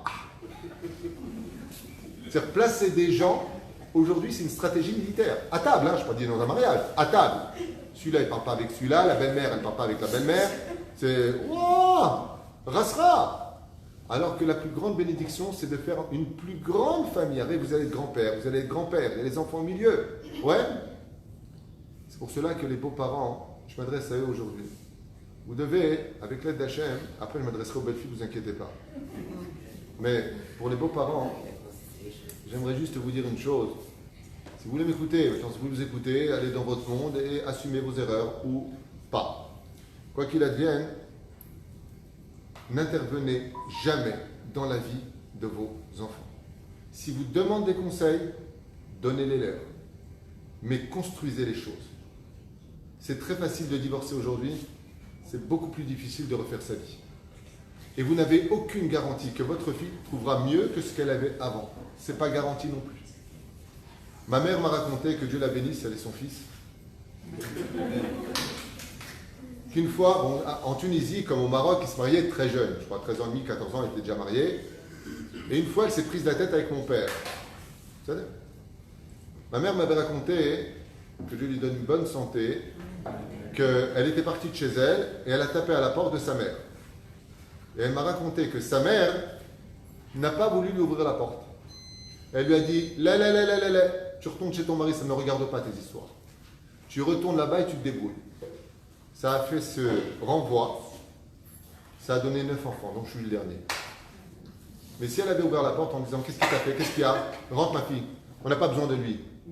Peut-être qu'elle ne se serait jamais remariée, j'en sais rien. Alors c'est vrai que ça n'a pas été évident. C'est vrai que c'est pas simple. Mais si j'ai un bon conseil à donner aux beaux-parents, c'est de prendre le recul nécessaire, de prendre les discussions avec, très souvent, de son cloche, parce que qu'est-ce qui se passe vis-à-vis des beaux-parents? Eh bien, c'est que quand les enfants mariés commettent l'erreur fatale de raconter leurs problèmes à la famille, sauf si ce sont des problèmes sérieux où il faut en parler à la famille, dans ce cas-là, comment on peut savoir ce qui est à raconter ou pas? On va voir un rave, Tamit Racham, pas n'importe quel rave, un rave initié dans ce domaine, il va te dire, oui, tu en parles, ou tu n'en parles pas. Mais comment vous voulez que de l'autre côté, Les beaux-parents, ils réagissent quand ta fille, elle vient, elle pleure, elle lui dit, maman, tu sais pas quelle ordure, c'est mon mari, il me donne pas à manger, il me sort pas, il me donne pas d'argent. Qu'est-ce que tu veux que la belle-mère, maintenant, elle regarde son fils, son mari. Comment elle va regarder son genre? Comment elle regarde? La reine Tassim Oulev, très souvent par nerf, on vient se plaindre chez nos parents, parce qu'on cherche une tmicha, un soutien. Donc on a besoin de se vider. Le soir arrive, le couple fait big bisou. Ensuite, ils vont au restaurant, ils font un gosse. Mais dans la famille, par contre, la cicatrice est ouverte. Quand ils le voient, même s'ils s'arrangent, il y aura des préjugés à vie. Tu as un radin. Ma fille, je sais qu'elle n'est pas heureuse avec toi. Tu as de la chance contre soi. Tout est pris maintenant avec quoi? Avec des gants de velours. Attention. Là, parce qu'on a malheureusement ouvert une situation qu'on n'aurait jamais dû ouvrir. Il y a toujours des hauts et des bas. Je ne parle pas une fois de plus d'une fille qui serait avec un pervers narcissique ou un garçon qui serait avec une pervers narcissique et qui est vraiment malheureux. Dans ce cas-là, qu'il aille prendre conseil, qu'il en parle avec ses parents, mal à Assot, ou d'un homme qui est violent par exemple, qui lève la main. Une femme un jour, elle m'a dit, Rav Tuitou, mon mari m'a déjà étranglé 3 fois, regardez, j'ai encore des traces, est-ce que j'en parle à ma mère? Je dis, madame, elle est à la police, quelle mère? Hein? Et des beaux-parents qui auraient des problèmes aussi psychologiques. Vada et les parents qui ont des problèmes ou des pathologies psychologiques, alors dans ce cas-là, c'est très important d'en parler. Pourquoi c'est très important d'en parler? Parce que quand tu sais que tu as des parents qui ont vécu des choses dans lesquelles ils ne se sont pas remis, ou alors très souvent, les beaux-parents, quand ils prennent de l'âge, vous savez que plus une personne prend de l'âge, moins elle est patiente, moins elle est agréable en général, plus elle exige, et de qui plus est, tout lui est dû. Ça veut dire qu'elle utilise beaucoup le côté personne âgée. Après le résultat des courses, si on en arrive à une telle situation, il est convenant vis-à-vis du Khatan ou de la Kala de tenir compte des pathologies qui puissent se trouver. Par exemple, j'ai eu beaucoup de cas comme ça où le beau-père était très, très nerveux. Alors la Kala m'a dit, je ne peux pas, à chaque fois il me crie dessus. Je lui dis, madame, je pose une question. Si je vous emmène voir un malade qui a des tics, quand il parle, il fait comme ça. Comme ça. Mais je vous préviens, hein, vous allez mal le prendre? Elle m'a dit non. Et on va le voir et vous dites un mot, vous allez faire quoi? Vous moquer ou être choqué? Elle m'a dit non, vous m'avez prévenu. Je dis, ben, avant de rentrer chez vos beaux-parents, vous êtes prévenu. Il est nerveux. Alors prenez-le comme une pathologie, comme une maladie. Ne tenez pas compte de ce qu'il va vous dire. Et je vous donne un exemple, bête et stupide. Imaginez maintenant, je vous prends monsieur avec moi et je vous dis, on va voir une personne, il ne va pas arrêter de vous piquer. Le but du jeu, c'est de garder le sourire. Pourquoi? Parce que vous allez gagner beaucoup d'argent dans ce jeu. Vous allez là-bas, il n'arrête pas de vous piquer, vous perdez le sourire? Pourquoi non? Parce que vous êtes prévenu, tout simplement. Quand on est piqué par des gens, on fait l'accaparat de nos fautes. Si vous savez que vous allez chez des beaux-parents, où le père il a un mal de vivre, ou que la mère, très souvent, ça arrive malheureusement, elle est jalouse de sa fille, ou elle est jalouse de la situation de ce couple. Des fois, les mamans, on peut aller très loin dans les pathologies. Jalousie de la mère pour sa fille. Il y a des mères, quoi, t'es heureuse? Hors de question. Ça peut arriver. Ok? Atayoda et Tanekuda Azot, avant de rentrer là-bas, prends un joint. Non, c'est une blague. Avant d'aller là-bas, conditionne-toi à savoir où tu vas mettre les pieds. Ça veut dire tu sais qu'elle est jalouse, tu sais qu'il pique, tu sais que ceci, tu sais qu'il est nerveux, tu sais qu'il aime telle et telle chose. Azatayoda, fais avec. C'est là qu'est toute ton épreuve. Même si elle insulte et elle maudit. Oh, si maintenant on en arrive aux insultes et aux malédictions, les malédictions c'est un réel problème qu'il faut vraiment prendre en compte. C'est que la malédiction des parents est très grave. Beaucoup plus grave que n'importe quelle autre malédiction. Dans un cas pareil, c'est une mitzvah de fuir. Dans un cas pareil, c'est pikuach nefesh. Et qu'est-ce qu'on fait dans ce cas-là? On va faire atarat klalot. Ça m'est arrivé la semaine dernière. Un couple m'a envoyé un message en disant « Ma belle-mère n'arrête pas de nous maudire. Ma osim, le petit, depuis, il est tombé. Il y a eu ceci, il y a eu cela. Pire, il y a des sorcelleries qui se font. » J'ai eu pas mal de cas aussi où il y a eu la belle-mère qu'on appelle ma sorcière mal aimée. Ouais. Alors dans ce cas-là, bien entendu, c'est pikuach nefesh à la condition où Behemet, il y a eu malédiction. Behemet, elle a fait des choses. Behemet et Behemet. Il y a une femme de Ranana qui m'a dit Rav Tuitou, je vois la photo de ma belle-mère dès qu'elle est partie. Elle me fait comme ça les photos. Elle lui a mis de la poudre noire. Elle a trouvé un oiseau chahout égorgé dans son placard. Elle a trouvé aussi un os, elle ne sait pas quoi, sous son oreiller. Bon, je lui ai dit, madame, Je lui ai dit, madame, est-ce que vous connaissez le Kaddish? Il y a marqué dans la Torah, Tamim, Tiyu, Imachem, Elokechem. Dans ce cas-là, vous faites des Teilim. Et la meilleure solution pour ce genre de choses quand c'est à la maison, eh bien, je vous les donne dès maintenant dans le cas où la belle-mère serait une belle-mère très bizarre. Eh bien, c'est tout simplement de refaire le karcher de la maison, c'est Chanukah Beit avec 10 hommes pieux. Et si vraiment il y a eu des choses qui ont été faites, il suffira simplement de prendre de l'eau de mer et de laver toute la maison avec et de repasser de l'eau. Uniquement assis pour. Oui, Pas plus que ça. on fuit quand même la belle-famille. Alors, bien entendu, dans ce cas-là, je vous demande de faire très attention parce qu'on a des jugements. Ça veut dire que combien de fois j'ai entendu cette phrase, Rav Tutou, la mère de mon mari, elle a un œil, mais elle a un œil. Peut-être c'est ton œil. Qui t'a dit que c'est l'œil de ta belle-mère? Peut-être c'est ton œil à toi, il est pourri. Parce que très souvent on voit l'autre comme on se voit soi-même. Vous voyez ce que je veux dire? De dire c'est la belle-mère qui est pourrie, elle est sorcière, qu'elle a un œil pourri, qu'elle est jalouse de tout le monde, de toute façon elle maudit tout le monde. Tout ça ne peut pas se réaliser en action si on n'a pas vu un chacham. Je répète comme ça, vous aurez compris de quoi je parle. Dans un cas pareil, on n'a pas le droit de faire justice soi-même. En davar kazé.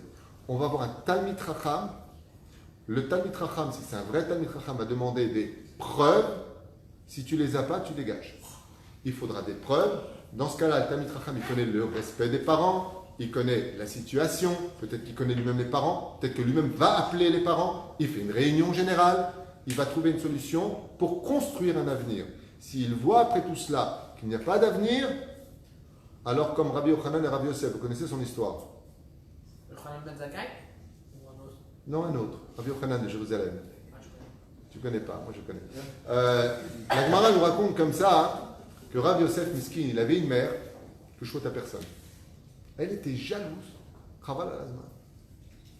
Et à tel point jalouse que la Gemara nous raconte que une fois, il est parti acheter un bijou à sa mère pour son anniversaire. Elle lui a dit, tu peux reprendre, hein, à ta femme, j'ai vu ce que tu lui as offert. Moi, tu m'offres ça. Parce qu'il a fait Rav Yosef, Miskin, c'était un Amora. Il a dit, Mechila, il est parti acheter exactement le même bijou à sa mère. Tov, parti acheter le même bijou. Elle dit, voilà, ça c'est le respect des parents, mon fils. Enfin bon, c'est pas grave, je te pardonne. Rav Yosef, il dit à sa mère, qu'est-ce que j'ai fait, maman? Qu'est-ce que tu veux? Je comprends pas, ta mère, elle est veuve. Tu peux pas m'apporter un hatan? Alors il lui a dit, maman, demain, je t'amène un khatan. Il est parti à l'Eshiva, ça se passe en Babylonie. Il appelle le cuisinier qui avait 70 balais. Il lui dit, Bezrat Hashem, il dit à Azman que tu te maries, ça te plairait d'être mon beau-père? Du tout, le beau-père du Rabbi Yosef, il fait le shidour. Ça dure même pas une minute. Elle vient à la maison de Rabbi Yosef en furie, la mère. Dis-moi, t'as vu ma tronche, tu me donnes un mec de 70 ans? Il dit, maman, t'as 70 ans. Non, je veux un homme de 20 ans. Rabbi Yosef, quand il entend ça, il dit, maman, je verrai demain. Vous connaissez la suite de la Gemara? Yosef, il a dit à sa femme, Maosim, et il lui a dit, partons. Dans cette même nuit-là, ils sont montés sur un bateau, ils sont partis en Israël. Ils ont pris leurs affaires, ils sont partis. Il n'a pas dit un mot de travers sur sa mère. Il a dit à sa femme, je ne peux plus respecter ma mère, comment je fais? Elle me demande des choses que personne n'acceptera. Qu'est-ce que je peux faire? Il lui a dit, on part. Qu'est-ce qu'il fait, Rabbi Yosef? Il prend sa femme, ses enfants, il monte sur le bateau, il laisse tout ce qu'il avait en Babylonie et il s'engage vers Jérusalem. Il arrive à peine au port de Haïfa, au port de Tel Aviv Yafo. Ouais. Il monte à Jérusalem, il reçoit une missive, sa mère est sur la route.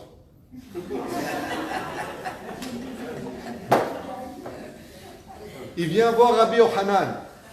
Il lui dit, Adechan kibudavahem, jusqu'où va le respect des parents? Et à ce moment-là, Rabbi Yochanan, il a fait un geste de sa main. Au moment où il a baissé sa main, sa mère est morte. Ushkivota la ritzpa, de Watka. Pourquoi? Elle ne le lâchait pas avec la poursuite du respect des parents. Et Rabbi Yosef, il a dit, parti voir son Rav, Rabbi Yochanan, qui était le maître de cette époque. Il lui dit, qu'est-ce que je peux faire? Rabbi Yochanan lui dit, ne t'inquiète pas, elle ne viendra pas jusqu'à Jérusalem. Quand il a baissé la main, il niftera pas encore. Elle est décédée à ce moment-là. Mais qui peut faire ça? Rabbi Yochanan. Donc quand nous, on pense que punaise, dès qu'elle est rentrée, le frigidaire ne marche pas, la roue elle s'est crevée, alors c'est elle. Non, peut-être que c'est ton tikkun à ce moment-là, et que Mina Shamaim, c'est au moment où elle est rentrée. On court vers les amalgames, parce que quand elle est là, on n'a pas de chance, quand c'est ceci, on n'a pas de chance, alors que très souvent, quand je pose la question en disant, les fins de mois, non, la vérité, ma belle-mère nous envoie tous les mois 500 shekels, 1000 shekels, d'un coup, c'est plus une sorcière. faire très très très attention de laisser ça dans les mains d'un homme de Torah qui va réfléchir avec son intellect, ne rien prendre à cœur et vous donner des solutions qui vont régler le problème sans manquer de respect aux parents comme l'a fait Yaakov Avinu. Ok. Pardon. Comment on définit le respect? Parce que on n'a pas les mêmes notions. Moi, mes parents à moi n'avaient pas la même notion de respect. Je veux dire. Les lois n'ont pas changé, madame. Le mais, respect des parents non, reste. La jeunesse aujourd'hui n'a pas du tout la même notion de respect que moi. Et moi, je n'ai pas du tout la même notion de respect que celle de mes parents. C'est-à-dire des échelons. Donc c'est difficile de définir, de comprendre. J'ai fait à peu près 14 cours sur le respect des parents sur toratraim.net. Je vous invite à aller les regarder. Vous avez en long, en large, en travers, Alpisod jusqu'à Alpipcha. J'ai tout fait là-dessus. Ce n'est pas le sujet d'aujourd'hui. Mais ce qui est certain, c'est qu'on se doit d'avoir du respect pour nos parents, de ne pas les contredire, de se lever devant eux, de ne pas s'asseoir jusqu'à ce qu'ils s'assoient. C'est très long. C'est un très très long sujet. Le respect des parents, ça va tellement loin. Je vous raconte une anecdote dans Maseret Brachot. Une fois, Rabbi Tarfon, pendant Shabbat Kodesh, était avec sa mère dans son jardin, et puis sa mère a cassé sa sandale. Alors, ne pouvant pas la réparer pendant Shabbat, Rabbi Tarfon, qui était le prince de la Torah de cette époque, contemporain de Rabbi Akiva, eh bien, s'est allongé à même le sol et a mis ses mains en guise de chaussons jusqu'à son lit. Quand elle est arrivée à son lit, Rabbi Tarfon s'est mis à 4 pattes, je vous parle de comme si vous dites Rabbi Ovadia Yosef, et sa mère est montée sur son dos pour aller dans son lit. Quand on a dit jusqu'où va le respect des respects des parents de Rabbi Tarfon, les Chachamim ont dit il n'a même pas respecté 0,01% du respect des parents. Le respect des parents, c'est au-delà de toute dimension, de leur vivant et de leur mort. Et c'est pour cela que c'est un sujet extrêmement dangereux quand on parle des parents et des beaux-parents. C'est un sujet dont on devrait parler pratiquement tous les jours. Pourquoi? Pardon? Esav est un exemple. Esav était un homme qui avait une grande particularité, c'est qu'il respectait son père plus que Rabban Shimon ben Gamliel, nous dit la Gemara, il a pu respecter son propre père, car il était chasseur et mettait des habits de roi quand il allait voir son père, roi de Séhir, tandis que Rabban Shimon ben Gamliel était prince de la Torah, il était avec des vêtements de roi, et quand il allait voir son père, il était obligé de les retirer, Mishum Vod Torah, pour aller laver les pieds de son père. Il y avait aussi ce roi qui s'est pris une claque de la part de sa mère devant tout le monde. Oui. Ce roi qui s'est pris une claque dans la Gemara, tu veux dire? Je ne me rappelle plus du nom. Ça me dit quelque chose que tu dis, je me rappelle, c'est dans Brachot. Top. Et alors, qu'est-ce qu'il a fait ce roi? Il a rien dit. Top, il fait mort, c'est un bon roi. La vérité, c'est un bon roi. Enfin, quoi qu'il advienne, moi, le conseil que je voudrais finir à donner pour les beaux-parents pour avancer sur les amis, et d'abord après sur la Kala, c'est tout simplement de construire et de ne pas mettre vos enfants avec le couple en porte-à-faux. Faites très attention, si vous avez vos enfants qui se marient, d'être là pour les aider, pour les aiguiller, pour les relever, mais certainement pas pour les séparer. Les plus grands psychiatres ont dévoilé que même une femme qui serait mariée avec un pervers narcissique, ce serait un dégât de dire à sa fille « ton mari est un pervers narcissique ». Il faut qu'elle le dévoile d'elle-même. Il faut que le couple se réveille de lui-même. Vous comprenez ce que je suis en train de dire? Ça veut dire qu'il est impératif que, par exemple, les conseillers ne sont pas les payeurs. Toi, tu es la mère, tu dis à ta fille, écoute, tu es trop malheureuse, il faut que tu divorces de lui, il faut que tu divorces, il faut que tu divorces. Et elle va t'écouter, et elle divorce. Et après, elle regrette. Contre qui elle se retourne toute sa vie? Sa mère. Reste à ta place. Dis, ma fille, regarde, va voir un rave, explique-lui la situation, il va convoquer ton mari. Moi, ce que j'entends ne me plaît pas. Ne te laisse pas trop faire, ou tu te laisses trop faire, je ne sais pas qui, que quoi, donc lequel. Moi, j'ai connu une histoire qui m'a fait énormément de mal d'un couple qui allait très bien. Et ne vous inquiétez pas, il va repasser dans 2 minutes, la rallumer. C'est son frère, hein. Donc, alors j'aimerais quand même, c'est fait un peu de temps à mon avis, mais bon, la réponse est simple, c'est qu'il y a les conseillers ne sont pas les payeurs. C'est très dangereux de vous immiscer dans la vie d'un couple. Des fois, la femme, elle préfère subir. Quand elle en aura marre de subir, je vous affirme, elle arrêtera de subir. Il n'y a pas plus dangereux, comme vous le savez, mais on doit avoir affaire à 10 hommes qu'à une femme. Et un jour, j'ai eu malheureusement une histoire qui m'a fait énormément de mal d'un couple qui allait plus ou moins bien. Bon, ils venaient de se marier et tout ça. Et puis voilà que 3 mois après le mariage, eh bien, la Kala, qui était un petit peu coquette et en même temps un peu jeune, elle a envoyé son mari balader en public. Et le père, qui était tout pour le khatan, a dit à son fils dans le salon, c'est lui qui m'a raconté ça, sois pas une toiba avec elle. Hein. mais là ou pas. Et ce garçon qui avait un cœur en or, qui était gentil comme tout, qui, comme son père lui avait donné un conseil qu'il avait une mauvaise approche avec elle, est devenu très dur avec sa femme. Et il faut savoir que ce couple-là a mal fini. Et j'ai dit un jour au père en face, je lui ai dit, vous êtes la racine du malheur de ce couple. Il m'a dit, non, je lui ai dit, parce que j'ai vu mal parler comme ça, il faut la mettre droite. Je lui ai dit, monsieur, on ne parle pas de détails. Faire un petit peu attention, surtout que votre vie de couple à vous est loin d'être un exemple. Très très loin d'être un exemple. Donc, Chabal, parce que ce couple-là a très mal fini. La reine Bezrat Hashem, prenez avec bonne mesure, ma fille, t'es pas heureuse, on est là, si tu veux qu'on t'aide, on t'aide. Essaie de t'arranger avec ton mari. Si tu as besoin qu'on paye un rave, parce qu'il y a des rabbins qui prennent de l'argent pour cela, pour acheter un baït, fais-le, aval, pas au-delà de ça. Pour les enfants, pour les petits-enfants, je rappelle que c'est une halakha. Je rappelle que c'est une halakha. Pour les petits-enfants, le respect des grands-parents, c'est le respect qu'on doit à des personnes âgées, pas plus. Même si la Gemara nous dit que tes enfants, pour un père, c'est tes enfants et tes petits-enfants, mais pas dans le sens inverse. Un grand-père n'a pas le droit de contredire, d'aller contre la volonté des parents. Kibboud Avaim. Par exemple, il arrive malheureusement des catastrophes où les grands-parents, ils arrivent comme ça en vacances, où ils viennent voir les petits-enfants, et le père, on va dire le gendre ou le fils, va dire, les enfants, il est déjà 9h, allez au lit, demain, vous voulez. Non, non, non, non, pas du tout, j'ai pas envie qu'ils aient dormi maintenant, nous on est venus les voir, je veux près de moi. Haine d'avoir casé. Des beaux-parents comme ça s'appellent des chamorim égoïstim. Tu viens voir ton fils, tu lui dis de côté, hors de la portée des enfants, regarde mon fils, on est venu spécialement pour les voir, donne-leur encore un quart d'heure, on les kiffe. Ça, c'est quelqu'un qui a du savoir-vivre. Mais de déstabiliser la parole du père ou de la mère, sous prétexte que tu es venu les voir ou que tu les as aidés, ça s'appelle de la riche-out. Ce que tu dois faire en tant que grand-père, si tu as un grand-père avec un cœur et un sechel, c'est de dire, allez, papa il a dit qu'il faut aller au lit mon fils. Allez, il faut écouter papa. Ça, c'est de l'éducation. Ça, c'est aider. Ça, c'est rapprocher les cœurs. Quand on voit, Baruch Hashem, qu'on a du respect pour notre éducation, pour notre vision des choses, pour nos décisions, alors si en tant que grand-parent, tu as le droit de dire, attends, sois gentil, il est à peine 9h, je viens d'arriver, j'ai fait 50 km pour les voir, je fais pas une peine demi-heure, laissez-moi un petit peu. Dis-le, laissez-le jusqu'à 11h si tu veux, mais avec l'autorisation du père et de la mère. Les deux. Quand tu rentres dans la cuisine de ta belle-fille, t'es pas chez toi, c'est pas ta cuisine. Comme une fois, on m'a raconté, j'étais mort de rire. C'est une Algérienne qui a invité une Tunisienne à la maison. L'Algérienne, c'est les seuls qui sont capables de faire à manger sans rien salir. Les Tunisiennes, que Dieu les bénisse.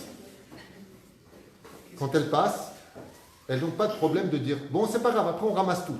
Tu as la farine par terre, dans la poubelle, dans les trucs, un truc de ouf. Maintenant, elle, la belle-mère, elle dit à la belle-fille, c'est une chamane, on était invité ce jour-là, elle dit à sa belle-fille, quoi, tu n'as pas fait des boulots à mon fils? La belle-fille, elle dit, non. La belle-mère, la belle-fille, ok. Attends, vous savez ce que c'est de faire des boulots le vendredi? Quand elle a fini toute ta cuisine, l'Algérienne, tu as la Tunisienne qui arrive. Et elle dit, bon, pose-toi. Wally, heureusement que je suis venu. Pourquoi tu es venu de quoi? Et la belle-fille, très polie, elle lui dit, non, mais vous savez, mon mari, il est au régime, il ne faut pas qu'il mange du sucre. Et elle regarde son mari avec les larmes en disant, elle va tout me pourrir là. Je viens de finir la cuisine, je suis cassé. Et là, t'as l'autre qui la regarde comme ça, elle dit, eh ben, dis donc, heureusement que tu l'as bien, je t'apprends, tu connais rien, toi. Viens, elle sort la bassine. J'étais voir cette dame, je lui dis, madame, vous venez de pénétrer un univers qui n'est pas le vôtre. C'est pas votre cuisine. C'est pas votre fils, c'est son mari. Si elle veut pas qu'il mange, il faut pas qu'il mange. Ah bon, j'ai fait un péché? Je lui dis, oui, madame. La Kala m'a fait comme ça de loin.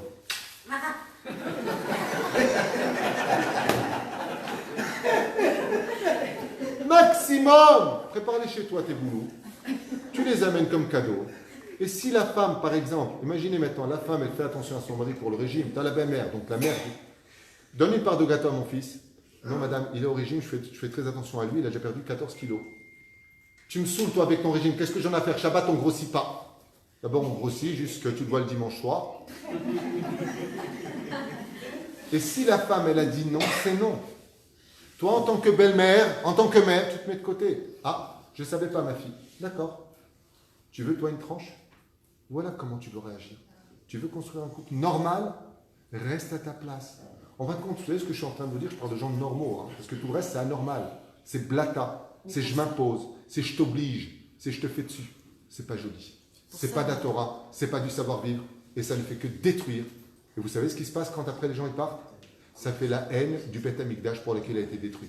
Que du Lachon Hara. Ta mère, je ne supporte pas. Après tout ce que j'ai fait, je lui ai dit non. Pourtant, elle sort les trucs, elle m'a ouvert tous les placards. C'est rien dans l'absolu. Tu dois te taire. Accepte, tu as fait une capara. Tu sais pourquoi? Parce que si tu avais accepté, tu aurais eu un enfant cette année qui serait comme Rachid.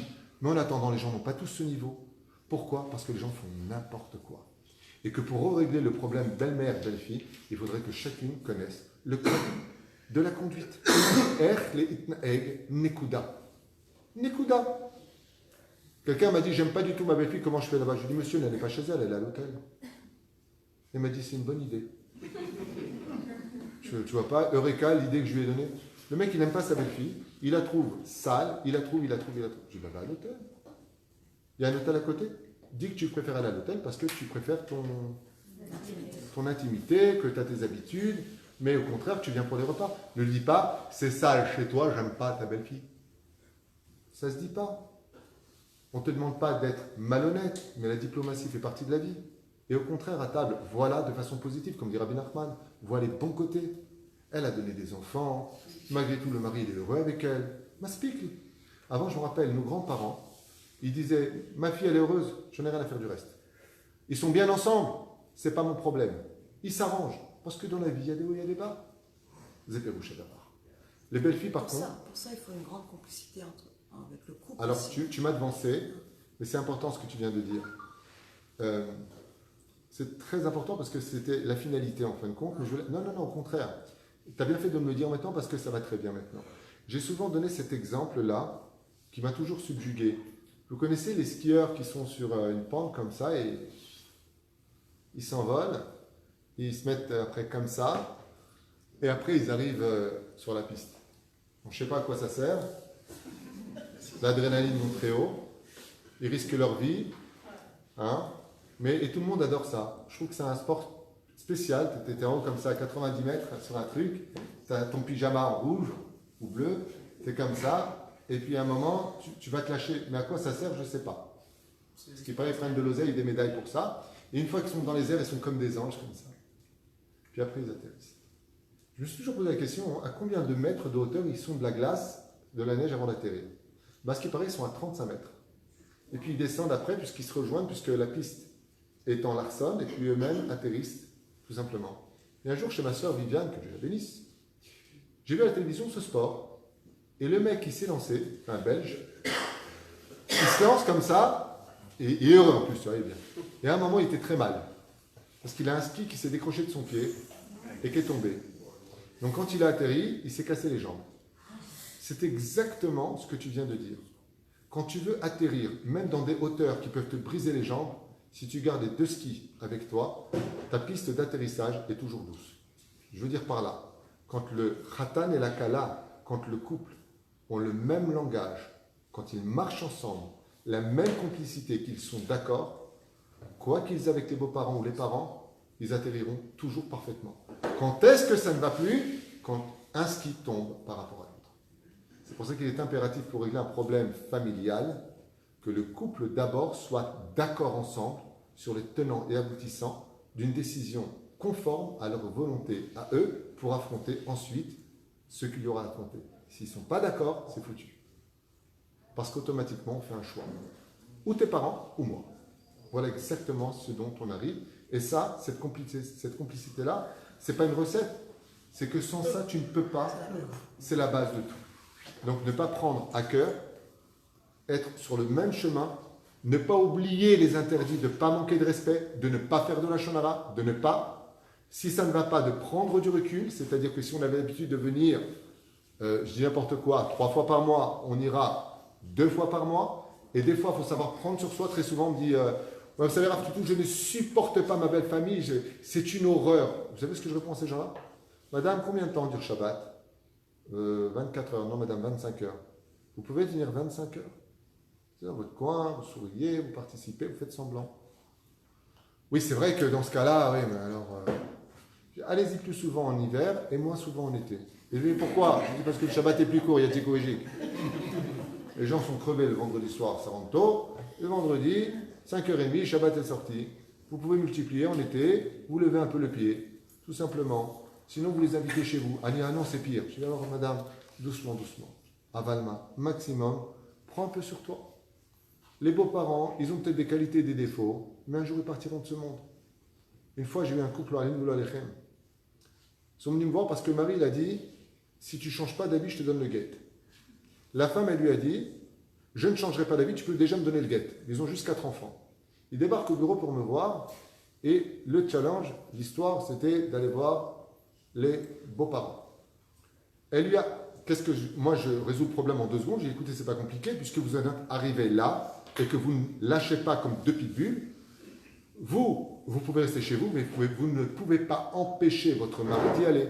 Parce que non seulement elle ne voulait plus les voir, mais si son mari va aller voir les parents, elle veut divorcer. Ça va loin. Alors non seulement ils ne viennent pas à la maison, je ne vais plus chez eux, plus de Shabbat, mais en plus du plus, même le mari n'y va pas. Et là, le mari me dit, écoutez, moi vous êtes rare, ce que vous me dites, je fais. Si vous pouvez sortir une seconde, je voudrais parler à votre femme. Il sort, et je lui dis à la femme, excusez-moi, mais pendant que je vous parle, si je vous annonçais que son père vient de décéder, qu'est-ce qui se passerait pour votre mari? Elle me dit, alors là, il me tuera. Je dis, madame, c'est exactement ce que vous êtes en train de faire. Si vous empêchez votre mari d'aller voir son père, et qu'il arrive quoi que ce soit, vous imaginez ce qui se passera? Il ne vous le pardonnera jamais. Elle m'a dit que je n'avais pas pensé à ça. Elle sort dehors, elle lui dit, bon, tu peux aller voir ton père. Il me dit que je vous l'avais dit. Je dis, ça ne vous regarde pas. Vas-y, pour tu ne peux pas condamner des gens. Aujourd'hui, là, demain, il part de ce monde. Alors, c'est vrai qu'il y a des cas où, Béhémet, il y a des malédictions qui sont faites, il y a des choses qui sont insupportables. Béhémet, des fois, c'est la fille qui devient malade, la belle-fille qui rentre en panique avec eux.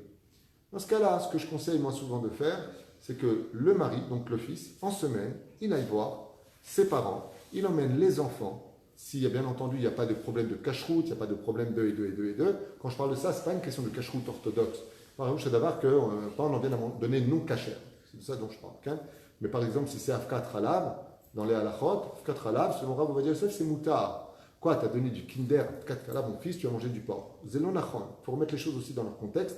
C'est pour ça que plus vous connaîtrez les halachot, et plus votre vie va être cool et vous allez vous entendre avec tout le monde. Le problème, c'est qu'on se met très souvent des barrières, là où l'halakha nous a dit, là c'était moutard à la base. C'est pas ce qu'il y a de mieux, mais si ça a été fait, il n'y a pas eu un crime non plus. D'accord? Juste qu'on remette un peu les choses dans leur contexte. C'est pour ça qu'un chacham, il saura en disant, pourquoi vous dites qu'il a mangé non cachère? Oui, il lui a donné Afkat Halav. J'ai eu un cas comme ça, je lui ai dit, madame, Afkat Halav, c'est moutard. Il coûte Yosef Meforash. Moi, j'en prendrai pas, mais si ça a été pris, c'est pas assourd. C'est là. Zéperoucha d'abord. La reine, je voudrais avancer maintenant, à moins de vous ayez des questions sur les belles-filles. Les belles-filles, vous devez retenir une chose, ainsi que les gendres, c'est de ne jamais mettre votre conjoint entre le marteau et l'enclume.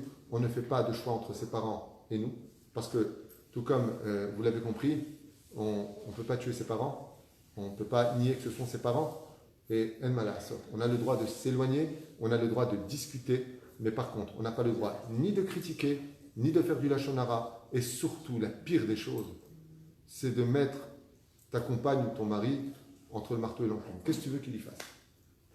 Ton beau-père, c'est le plus pourri, et ta belle-mère, c'est une sorcière. Qu'est-ce que tu veux que lui il fasse? Non. Il les tue? Il peut? Non. Il les insulte? Il peut? Non. Il leur tient tête? Il peut? Non. Asma, on sait. Asma, qu'est-ce que tu veux chez lui? Ou qu'est-ce que tu veux chez elle? Qu'est-ce que tu veux qu'elle fasse? Elle est elle-même victime d'une situation où elle voit son conjoint ou sa conjointe triste. Qu'est-ce que tu veux qu'elle fasse? Maïf Charla Asot, Kloum. Alors tu fais avec et tu parles avec ta femme. Regarde, avec ton père, comme il a fait Yaakov. Ton père, il me pique et tout ça. C'est peut-être pas de sa faute, c'est de sa faute. Le problème, c'est que moi, j'ai pas la force le Shabbat. Trouve-moi une solution, mon cœur. Ça ne veut pas dire qu'on ne le soit pas. Ça ne veut pas dire qu'on ne va pas y aller. Parce que tu dois employer ce langage-là. Seulement, laisse-moi un peu de temps de m'en remettre. Pourquoi? Parce que je n'aurai peut-être pas la force de rester toujours aussi sage dans ma façon de me conduire. La fille le comprendra et dira à ses parents, non, je suis fatigué ce Shabbat, j'ai envie de rester avec mon mari. Maman, tu comprendras que patati patata, même si bien entendu la femme n'a pas... il fait vraiment quelque chose, tu peux allumer, c'est bien. Merci. Apportez une couverture à la dame avec le chapeau là. Ouais, parce que vraiment, je suis en train de suer moi par contre. La reine, de toute façon, il est déjà 10h15. Je voudrais juste finir avec les amis. C'est très très rapide parce que il serait temps que je fais plus de bruit que le téléphone, donc si tu parles. Il serait temps que les gens comprennent que le mariage, c'est prendre ses responsabilités et un engagement. Il arrive très souvent qu'après le mariage, eh bien, le mec continue sa vie de célibataire. Ça veut dire qu'il allait tous les mercredis au foot, tous les jeudis au backgammon, tous les machins avec ses copains, et on en arrive à des catastrophes ilkhatites qui sont strictement interdites, puisque dans les temps modernes, dans lesquels on vit, aujourd'hui, tu as la femme qui se barre avec ses copines en Grèce et lui qui part à Ibiza avec ses copains. On en est vraiment dans des domaines Isurim, Doraita, Derabanan, Hashem Ishmor, Veirachem. En Davar Kazé. Aujourd'hui, tu as même carrément des couples, ils font Shabbat, lui chez ses parents, elle chez ses parents. Et les enfants, je dis, ils sont où? On est dans un monde de malades. Et il accepte très bien. Alors voilà, je voudrais être très clair dans ce domaine. Avant de dire oui à votre épouse, vous les garçons en général, et vous mesdames, comprenez justement ce fameux livre, qui est un code du bonheur. Voilà, le code de la route. À partir du moment où tu te maries, retiens bien ce que je vais te dire. Quand tu prendras ta bague, comme un innocent, avec ton petit sourire, avec ta petite fossette, si je me marie, tu vas la mettre. Avant de lui mettre cette bague au doigt, comprends de quoi tu t'engages. Rien ne passe avant ta femme. Ni tes copains, ni ton foot, ni Yemina, ni Smola, ni Kadima, ni Achora. Ta femme, c'est la priorité. Tu n'es pas capable de ça? Ouais, mais moi, je ne pensais pas que le mariage, ça allait me pourrir ma vie, j'ai plus de copains. Ne te marie pas. Grandis, mûris, tu auras 40 ans, 50 ans, peut-être que tu vas être un peu plus mûr. Alors tu diras oui. Mais si c'est pour épouser ta femme en gardant ta vie de célibataire, même les goïms le savent. Ils font chez eux la nuit de célibataire, la journée de célibataire, comment on appelle ça? L'enterrement, c'est vraiment le cas de le dire. On enterre, c'est mort. Ça veut dire que maintenant que tu es marié, ça c'est mort. Mais tu ne peux pas, après le mariage, tu viens te marier avec ta femme, elle rentre du mikvé, elle ouvre la porte de sa maison, de votre maison, et le mec, il est là, avec ses 3 copains de la maternelle, avec la PlayStation. Et elle arrive du mikvé comme ça, avec son sac, hyper gênée. Ça va, chérie? Ouais, ça va? T'as vu, il y avait combien sont venus me voir? Ok. Bon, ben, chérie, je vais dans ma chambre, je suis fatigué. Ouais, vas-y. Casse-toi. Il est 2h du matin et il est là avec des bières, en train de rigoler avec ses copains pendant que sa femme l'attend de l'autre côté. Lo aleinu v'lo alechem. Je ne veux pas vous faire peur. Vous n'imaginez même pas le din vecheshbon shiten bashamayim. Vous n'imaginez pas la punition qui attend de tels irresponsables du mariage. Comment tu fais une chose pareille? Et quand tu leur parles, ouais, écoutez, moi ça me saoule, Rav Tutou, je ne savais pas que tu m'as acheté ça, alors quoi? Alors je ne vois plus mes copains, je vois plus. Voilà.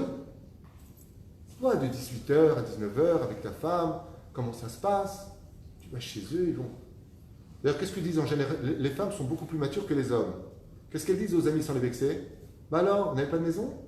Ça veut dire cassez-vous. Vous êtes. Laissez-nous le plaisir de dire, ah, ça fait plaisir de vous voir. Vous vivez où? Parce que quand tu as un certain... Moi, je ne sais pas, je serais un copain jeune. Je vois la femme qui rentre. Je suis en train de jouer, par exemple, au PlayStation. J'ai jamais aimé ça, mais Vonomar, que j'aime ça, ok? En train de faire le dernier truc FIFA, là. Ils sont 4h du matin, les yeux rouges. FIFA. C'est là. Je critique pas. Mais grandis un peu, punaise. Grandis. Tu as 1 heure de jeu, pas plus. 4h du matin. Tu fais la finale avec moi, Jean-Jacques. Il reste une bière. On commande des pizzas. 40 balais. Tu vas faire quoi à 50 ans? Tu fais la tétine et la couche. 60 ans, on te fait faire l'euro. T'as grandi. Ta femme, elle t'attend. T'as des enfants. T'as une vie. Grandis. Et on impose. Mais le pire, c'est pas ça. Prenons le cas de la femme. La femme, on a besoin d'avoir des amis. On a besoin de se créer un univers de bonheur où on va s'épanouir. D'accord. Alors pour cela, j'aimerais vous donner juste une règle de conduite, mesdames. Quand votre copine vous appelle votre cousine, votre sœur, même votre mère. Alors ce que je vais dire ne va pas plaire à tout le monde, mais celui qui n'est pas content, je l'invite à monter au cotel. Il y a un mur là-bas de 17 mètres de long, et il peut taper contre le mur en disant « pas content, pas content ». Ce que vous pensez ne m'intéresse absolument pas. Moi, je vous parle de ce que dit la Torah. Je suis un rabbin, je ne suis pas un représentant d'idéologie de couple ou autre, je vous dis ce que dit la Torah. Une femme qui prend son portable, ok? Ouais, on mange demain 13h ensemble, super, pas de problème. Chérie, demain je mange pas avec toi, tu as du poulet dans le frigidaire, tu décongèles. Ça s'appelle comment dans le judaïsme? Une réchaïte. Mauvaise femme. Dans la Torah, quand on est une femme, tout comme on vient de le dire vis-à-vis de l'homme quand il est avec sa femme, là, ma femme vient d'arriver à la maison, Rabotaï, chacun rentre chez vous. Ça va mon cœur, ils sont venus me voir 2 minutes. Ça, c'est quelqu'un qui est responsable. Tu retrouves ta femme. Même si elle ne vient pas du mikvé, tu retrouves ta femme. Peut-être qu'elle est fatiguée, peut-être qu'elle a envie de donner son kissouille. Ou même si elle n'a pas de kissouille, peut-être qu'elle a envie d'être chez elle. Parce que c'est chez vous. Ouais. Et qu'est-ce qu'il lui dit l'homme en général? Vas-y, va dans ta chambre, tu me saoules. Bah, viens, mon chou. Maz. Irresponsable, bête et stupide. D'autre côté, si tu es une femme intelligente, à 13h, attends, 2 secondes, ne quitte pas. Chérie, ça ne te dérange pas demain si je mange avec ma cousine à 13h, tu pourras t'arranger? Merci mon cœur. Ok, c'est bon. Oui, mais attends, je suis désolé, je n'ai pas épousé mon père, c'est pas mon maître. En attendant, si tu réagissais comme ça, tu divorcerais pas, tu serais épanouie, tu serais heureuse. Parce qu'un mari, s'il ne se sent pas respecté, il ne trouve pas sa place. Alors lui aussi, il va se fixer ses rendez-vous. Et ça devient exactement comme dans tous les couples. Chacun sa vie. Je suis à Paris, boulevard Voltaire, je rencontre une personne qui me dit je pars demain au Brésil. Je lui dis avec ta femme? Il me dit non, ma femme est déjà partie en Argentine. Il me dit ouais, elle est partie avec ses copines. Et toi tu pars? Il me dit avec mes copains. C'est un couple qui vit absolument. D'ailleurs, j'ai appris une chose récemment, ils n'ont pas de relation, ils n'ont rien. Clou, Nigma, c'est pas le chemin de la Torah. En d'avoir casé que tu pars sans ta femme. En d'avoir casé. Quel? Aujourd'hui, on voit de plus en plus de Afrashatrala, de voyages à Oman pour Je suis femmes, contre, je le dis partout, je suis de- contre. Ces rendez-vous d'Afrashatrala, de je suis week-end contre. à Je Eilat, le dis, je suis pour un femmes. homme très attaché à Rabbi Nachman de Breslev. Je n'ai pas honte de le dire, je le répète encore pour ceux qui ne connaissent pas mes opinions. Je suis contre cette nouvelle mode qui n'a jamais existé depuis 6000 ans d'histoire de ces Afrashatralot qui n'en finissent pas. Je suis contre ces voyages à Ouman et chez le Rabbi Lubavitch pour femmes qui n'en finissent pas. Je suis contre. Pourquoi? Parce que ça avait beaucoup de valeur quand c'était fait de façon diamantée. C'est quoi un diamant? C'est quand c'est rare. C'est quand une fois dans l'année, une fois tous les 2 ans, il y a un voyage spécial de 3 jours. Aujourd'hui, c'est tous les mois. Et vous savez, tu le sais, combien d'hommes sont venus me dire « Ah, plutôt, j'en peux plus. Ma femme à Ouman, ma femme chez le Rabbi, ma femme à Prachatrala, elle n'est plus à la maison. » Non, mais si c'est que pour Rosh Hashanah, ça va. Si c'est que pour Rosh Hashanah, Ah, pour les En Baya, hommes. c'est ce que je viens de dire. Pour les hommes. Moi, je suis pour Bezrat Hashem. Ah, tu parles pour les hommes? Oui. La mano, Kizaï Oman, si la femme le veut, le Rav Ovadia, ce qu'il a dit, c'est on ne laisse pas sa femme et ses enfants. Il y a des femmes, si le mari ne va pas à Ouman, elle le tue. Tu comprends? Et des fois, ça l'arrange. Lama, Clark Menou, tu comprends?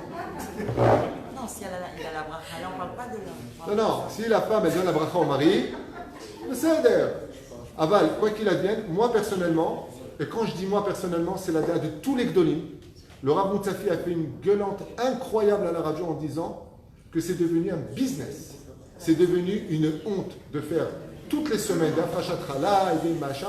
Quand c'est façon occasionnelle, c'est une grande ségoula, tu fais Afrashatrala, alors, mais la femme, tous les soirs elle n'est pas à la maison, alors on les envoie au sport le soir, elles rentrent crevées, elles ont les migraines, elles sont à Afrashatrala, elles partent pour une semaine chez le Rabbi, elles partent 3 jours à Ouman. Oh, d'abord c'est de l'argent. En plus de ça, c'est pas le chemin de la Torah. C'est pas le chemin de la Torah. Maintenant, si Bezrat Hashem, et souvent c'est arrivé que même ta propre sœur, ma belle-sœur m'a dit, est-ce que, il y a un voyage à Ouman, je lui dis, est-ce que tu y allais au moins une fois? Elle m'a dit non. Je lui ai dit, ton mari permet? Elle m'a dit oui. Je lui ai dit, tu as les moyens de pouvoir le faire? Elle m'a dit oui. Bracha, ve'atzlacha. Je ne suis pas contre. Mais quand tu vois qu'un mari va dans un gmar s'emprunter de l'argent, parce qu'une fois Ouman, elle veut partir chez le Rabbi Lubavitch et que ça coûte une blinde, c'est pas le chemin de la Torah. Et ce que je dis pour les femmes, voilà pour les hommes. C'est pas le chemin de la Torah.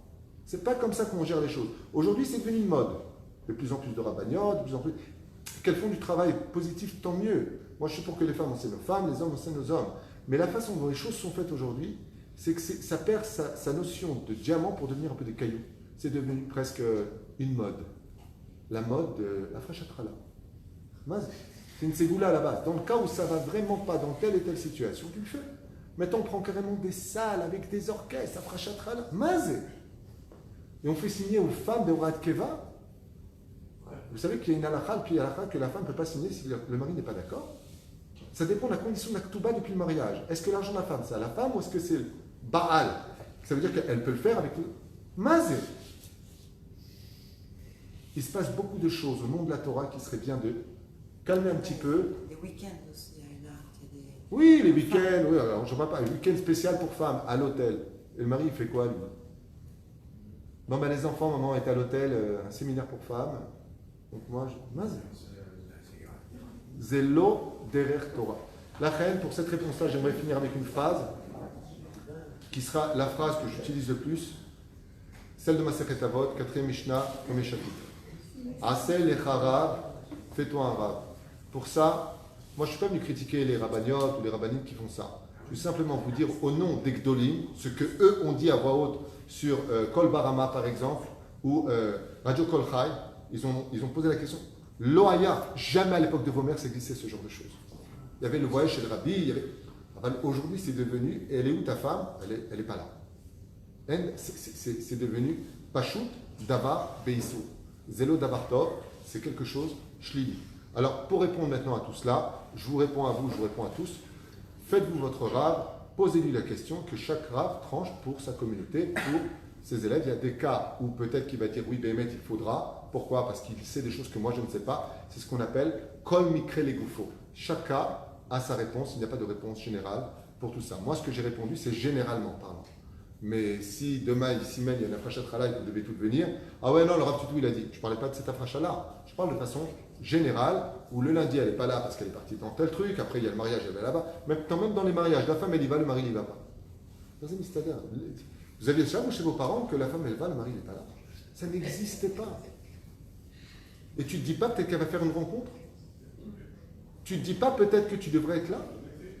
Tu te dis, allez-le derrière. Vous savez combien il y a de disputes où la femme elle rentre tard le soir et elle dit à son mari, tu me saoules, je fais ce que je veux. Pourquoi? Toi, tu n'es pas parti la dernière fois, mardi dernier, avec tes copains? C'est zougliout. C'est l'onachon. La femme d'Ezrat Hashem, les amis sont très importants, à la condition où respecteront ce que veut dire la Gemara. Et la Gemara dit une phrase sur les amis. Si tu es un vrai ami et tu veux être accueilli parfaitement chez ton ami, je finis avec cette phrase. Tu sais ce qu'elle dit, Valérie, les amis? Un vrai ami, c'est celui qui sait lever le pied de chez l'autre. Lève le pied. Un vrai ami, c'est celui qui vient rarement chez son ami. Pour que ce soit toujours un plaisir de lui dire, ça me fait plaisir de le voir. Ça, ce sont les amis. Sinon, ça devient des gens qui étouffent. C'est pareil pour la famille.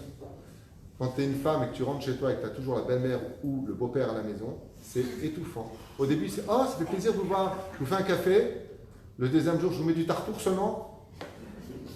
Le troisième jour, si vous ne voulez pas de la morora, il n'y a pas de maison. La reine, si Bezrat Hashem, nous avions beaucoup plus de respect. Si vous revenez sur ce cours au moins 3 fois pour l'assimiler, vous verrez que je vous ai donné énormément de clés pour régler beaucoup de problèmes dans la vie des couples et surtout dans la vie de famille, parce que la famille autour peut devenir un cancer pour le couple. Un cancer, c'est une cellule folle qui rend toutes les autres folles et qui va créer une déstabilisation où le sang s'en étouffera. La reine, des fois, il est préférable que chacun reste bien à sa place et que quand il se fasse inviter, ce soit toujours un plaisir de recevoir, surtout quand il est invité, là aussi il connaît sa place. Et quand il y a des beaux-parents, je vous le dis à voix haute, surtout dans cette génération, n'ayez pas honte de dire à votre belle-fille ou à votre gendre, ça ne te dérange pas si je... Laisse dire à la personne, vous êtes ici chez vous, mais ne commence pas à être chez toi alors que tu es chez eux. Ne commettez pas cette erreur.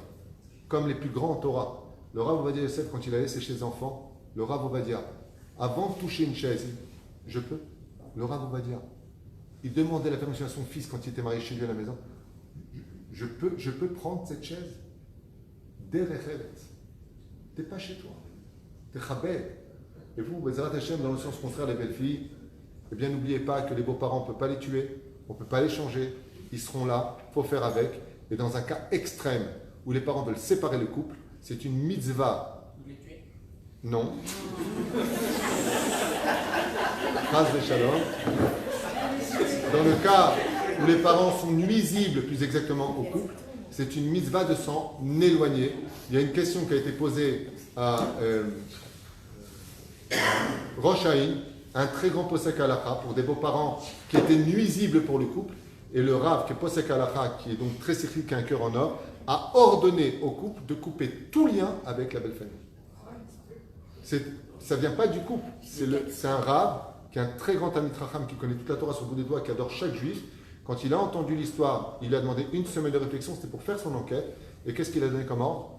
Il a dit interdiction formelle de les fréquenter. Vous êtes en danger avec eux. Donc dans ce cas-là, c'est un posek, c'est ce qu'il faut faire. Et il y a des moments où malheureusement, tout comme il faut faire tous les efforts du monde entier pour s'approcher, si on n'a plus le choix, eh bien il faudra aussi couper les ponts, comme l'a fait Yaakov avec son propre beau-père et sa belle-mère à l'époque dans la Torah. Les amis, n'oubliez pas un détail, laissez le couple respirer, ne vous placez pas à la place de la femme ou du mari, au contraire, dis-moi, ton mari t'attend, je suis désolé, je ne reste pas avec toi. Tu prends ton sac, si vraiment tu es une amie, tu dis il est déjà tard, ton mari rentre du boulot, tu te dois de l'accueillir, ça c'est des vrais amis. Dans le ciel, on les voit avec bienveillance. Mais celle qui dit, ça va, ton mari nous saoule tout le temps en train de faire, on va les balader, qu'est-ce que tu lui donnes des comptes? On est en train de boire un café, ça va, lui je ne sais pas ce qu'il fait à cette heure-là, nous on ne fait rien de mal. Ça s'appelle Rechaim dans le judaïsme. Je vous ai tout dit, si vous avez des questions, je vous écoute avant de vous quitter. Ken? Quand dans un couple, il y a la copine, elle est divorcée, et que souvent elle est seule, donc on doit l'inviter pour le Shabbat. La malo, on peut inviter, seulement il faudra faire attention. Dans le domaine des femmes divorcées, c'est très délicat comme sujet parce qu'il y en a qui pourraient se vexer si elles sont divorcées. Mais ce qu'il y a de dramatique, c'est que si les femmes divorcées n'ont pas de Hirat Shamayim, on peut très bien en arriver à une femme qui, par exemple, c'est un exemple que je donne, ça ne veut pas dire que ça va arriver. Mais ça peut provoquer qu'une femme ne s'entende pas du tout avec son mari. Elle n'ose pas faire le pas de divorcer. Elle fréquente des femmes qui, par ras-le-bol de la vie, par vengeance, par colère, tout ce que tu veux. En tout cas, moi, la vérité, j'ai divorcé, je suis très bien. J'ai pris mon petit appartement, je me paye la pension, ça race. Je sors, je vais en boîte. La fille avec le kissouille, elle avait les jupes longues, elle a tout quitté. Ça peut donner une mauvaise influence. C'est pour cela que c'est très compliqué, mais ça ne veut pas dire qu'on ne doit pas le faire. Moi, je connais des couples qui n'invitent pas de femmes divorcées parce qu'elles ont peur de l'influence sur leur mari. Et t'en connais aussi, j'en connais qui sont comme ça. J'aurais dit qu'à mon avis, c'était une erreur. Mais de l'autre côté, de rentrer, comme une fois, je t'expliquais ce qui s'est passé, j'ai une bombe atomique qui vient voir devant le Beth Midrash, une bombe atomique. Alors tu la vois, tu textes à rire. Et comme ça. Et elle me dit, française, elle me dit, c'est vous le Rav Tuitou? Je lui dis, oui. Voilà, je suis venu ici parce que je me suis installé à Ashdod, je suis en conversion, et avec des grands yeux comme ça, c'est comme les girafes. Et il faudrait une famille d'accueil. Je lui dis non.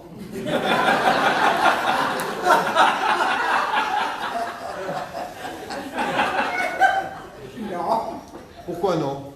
Je vais trouver une famille d'accueil à Guimel. J'ai envoyé chez des vieux. Vous rigolez. Vous savez combien? Vous savez pas combien, mesdames et messieurs, vous ne savez pas combien de couples se sont quittés parce que la meilleure amie est rentrée dans la maison, qu'elle a fait des yeux au mari de sa meilleure amie et qu'aujourd'hui ils sont ensemble et vice versa. Le mec il amène son meilleur ami, elle se confie à lui, s'ouvre une brèche d'une discussion qui finit au lit et ils se séparent. Faites très attention à l'amitié parce que si le roi David, qui était Baal Roi HaKodesh, a dit à Dieu dans les Télim, maître du monde, je connais mes ennemis, mais je ne sais pas qui est mon ami, à plus forte raison quand vous rentrez des gens à la maison, surtout quand il s'agit et que votre couple est très fragile, faites très attention que des fois cette femme que vous allez faire une grande misva d'accueillir ne soit pas un obstacle ou autre dans l'accueil. Il faudrait faire un cours peut-être sur les invités, parce que même la conduite d'un invité dans une maison est extrêmement grave, comme par exemple, je l'ai souvent enseigné, quand tu sais jouer du piano et qu'il y a un piano et que le mari joue à peine du piano, la dernière des choses à faire, c'est de venir jouer toi du piano. Vous savez pourquoi? Parce que la femme va faire des comparaisons. Et tu vois, chère chérie, c'est quelqu'un qui sait jouer du piano. Tu viens de descendre le mari. Il y a des conduites où BMF, il faut savoir, c'est psychologique, il faut être très intelligent. Vous savez, jouer du piano, ce qui paraît, oh, pas comme votre mari, il joue très bien, la vérité, je préfère l'écouter lui. Ne joue pas. Ne fais pas ce pas. Parce qu'une femme a besoin d'estimer son mari. Quand par exemple, tu vas être à table en tant qu'invité et dire, waouh, c'est super bon. La femme, elle dit, punaise, celui-là, je ne connais pas, il me dit que c'est bon, mon mari, ça fait 12 ans que je fais à manger, jamais merci. Tac, La Torah nous dit, tu n'as pas le droit de complimenter la maîtresse de maison jusqu'à ce que le Baal Habayit, il le dise. Donc, à qui tu veux dire que c'est bon?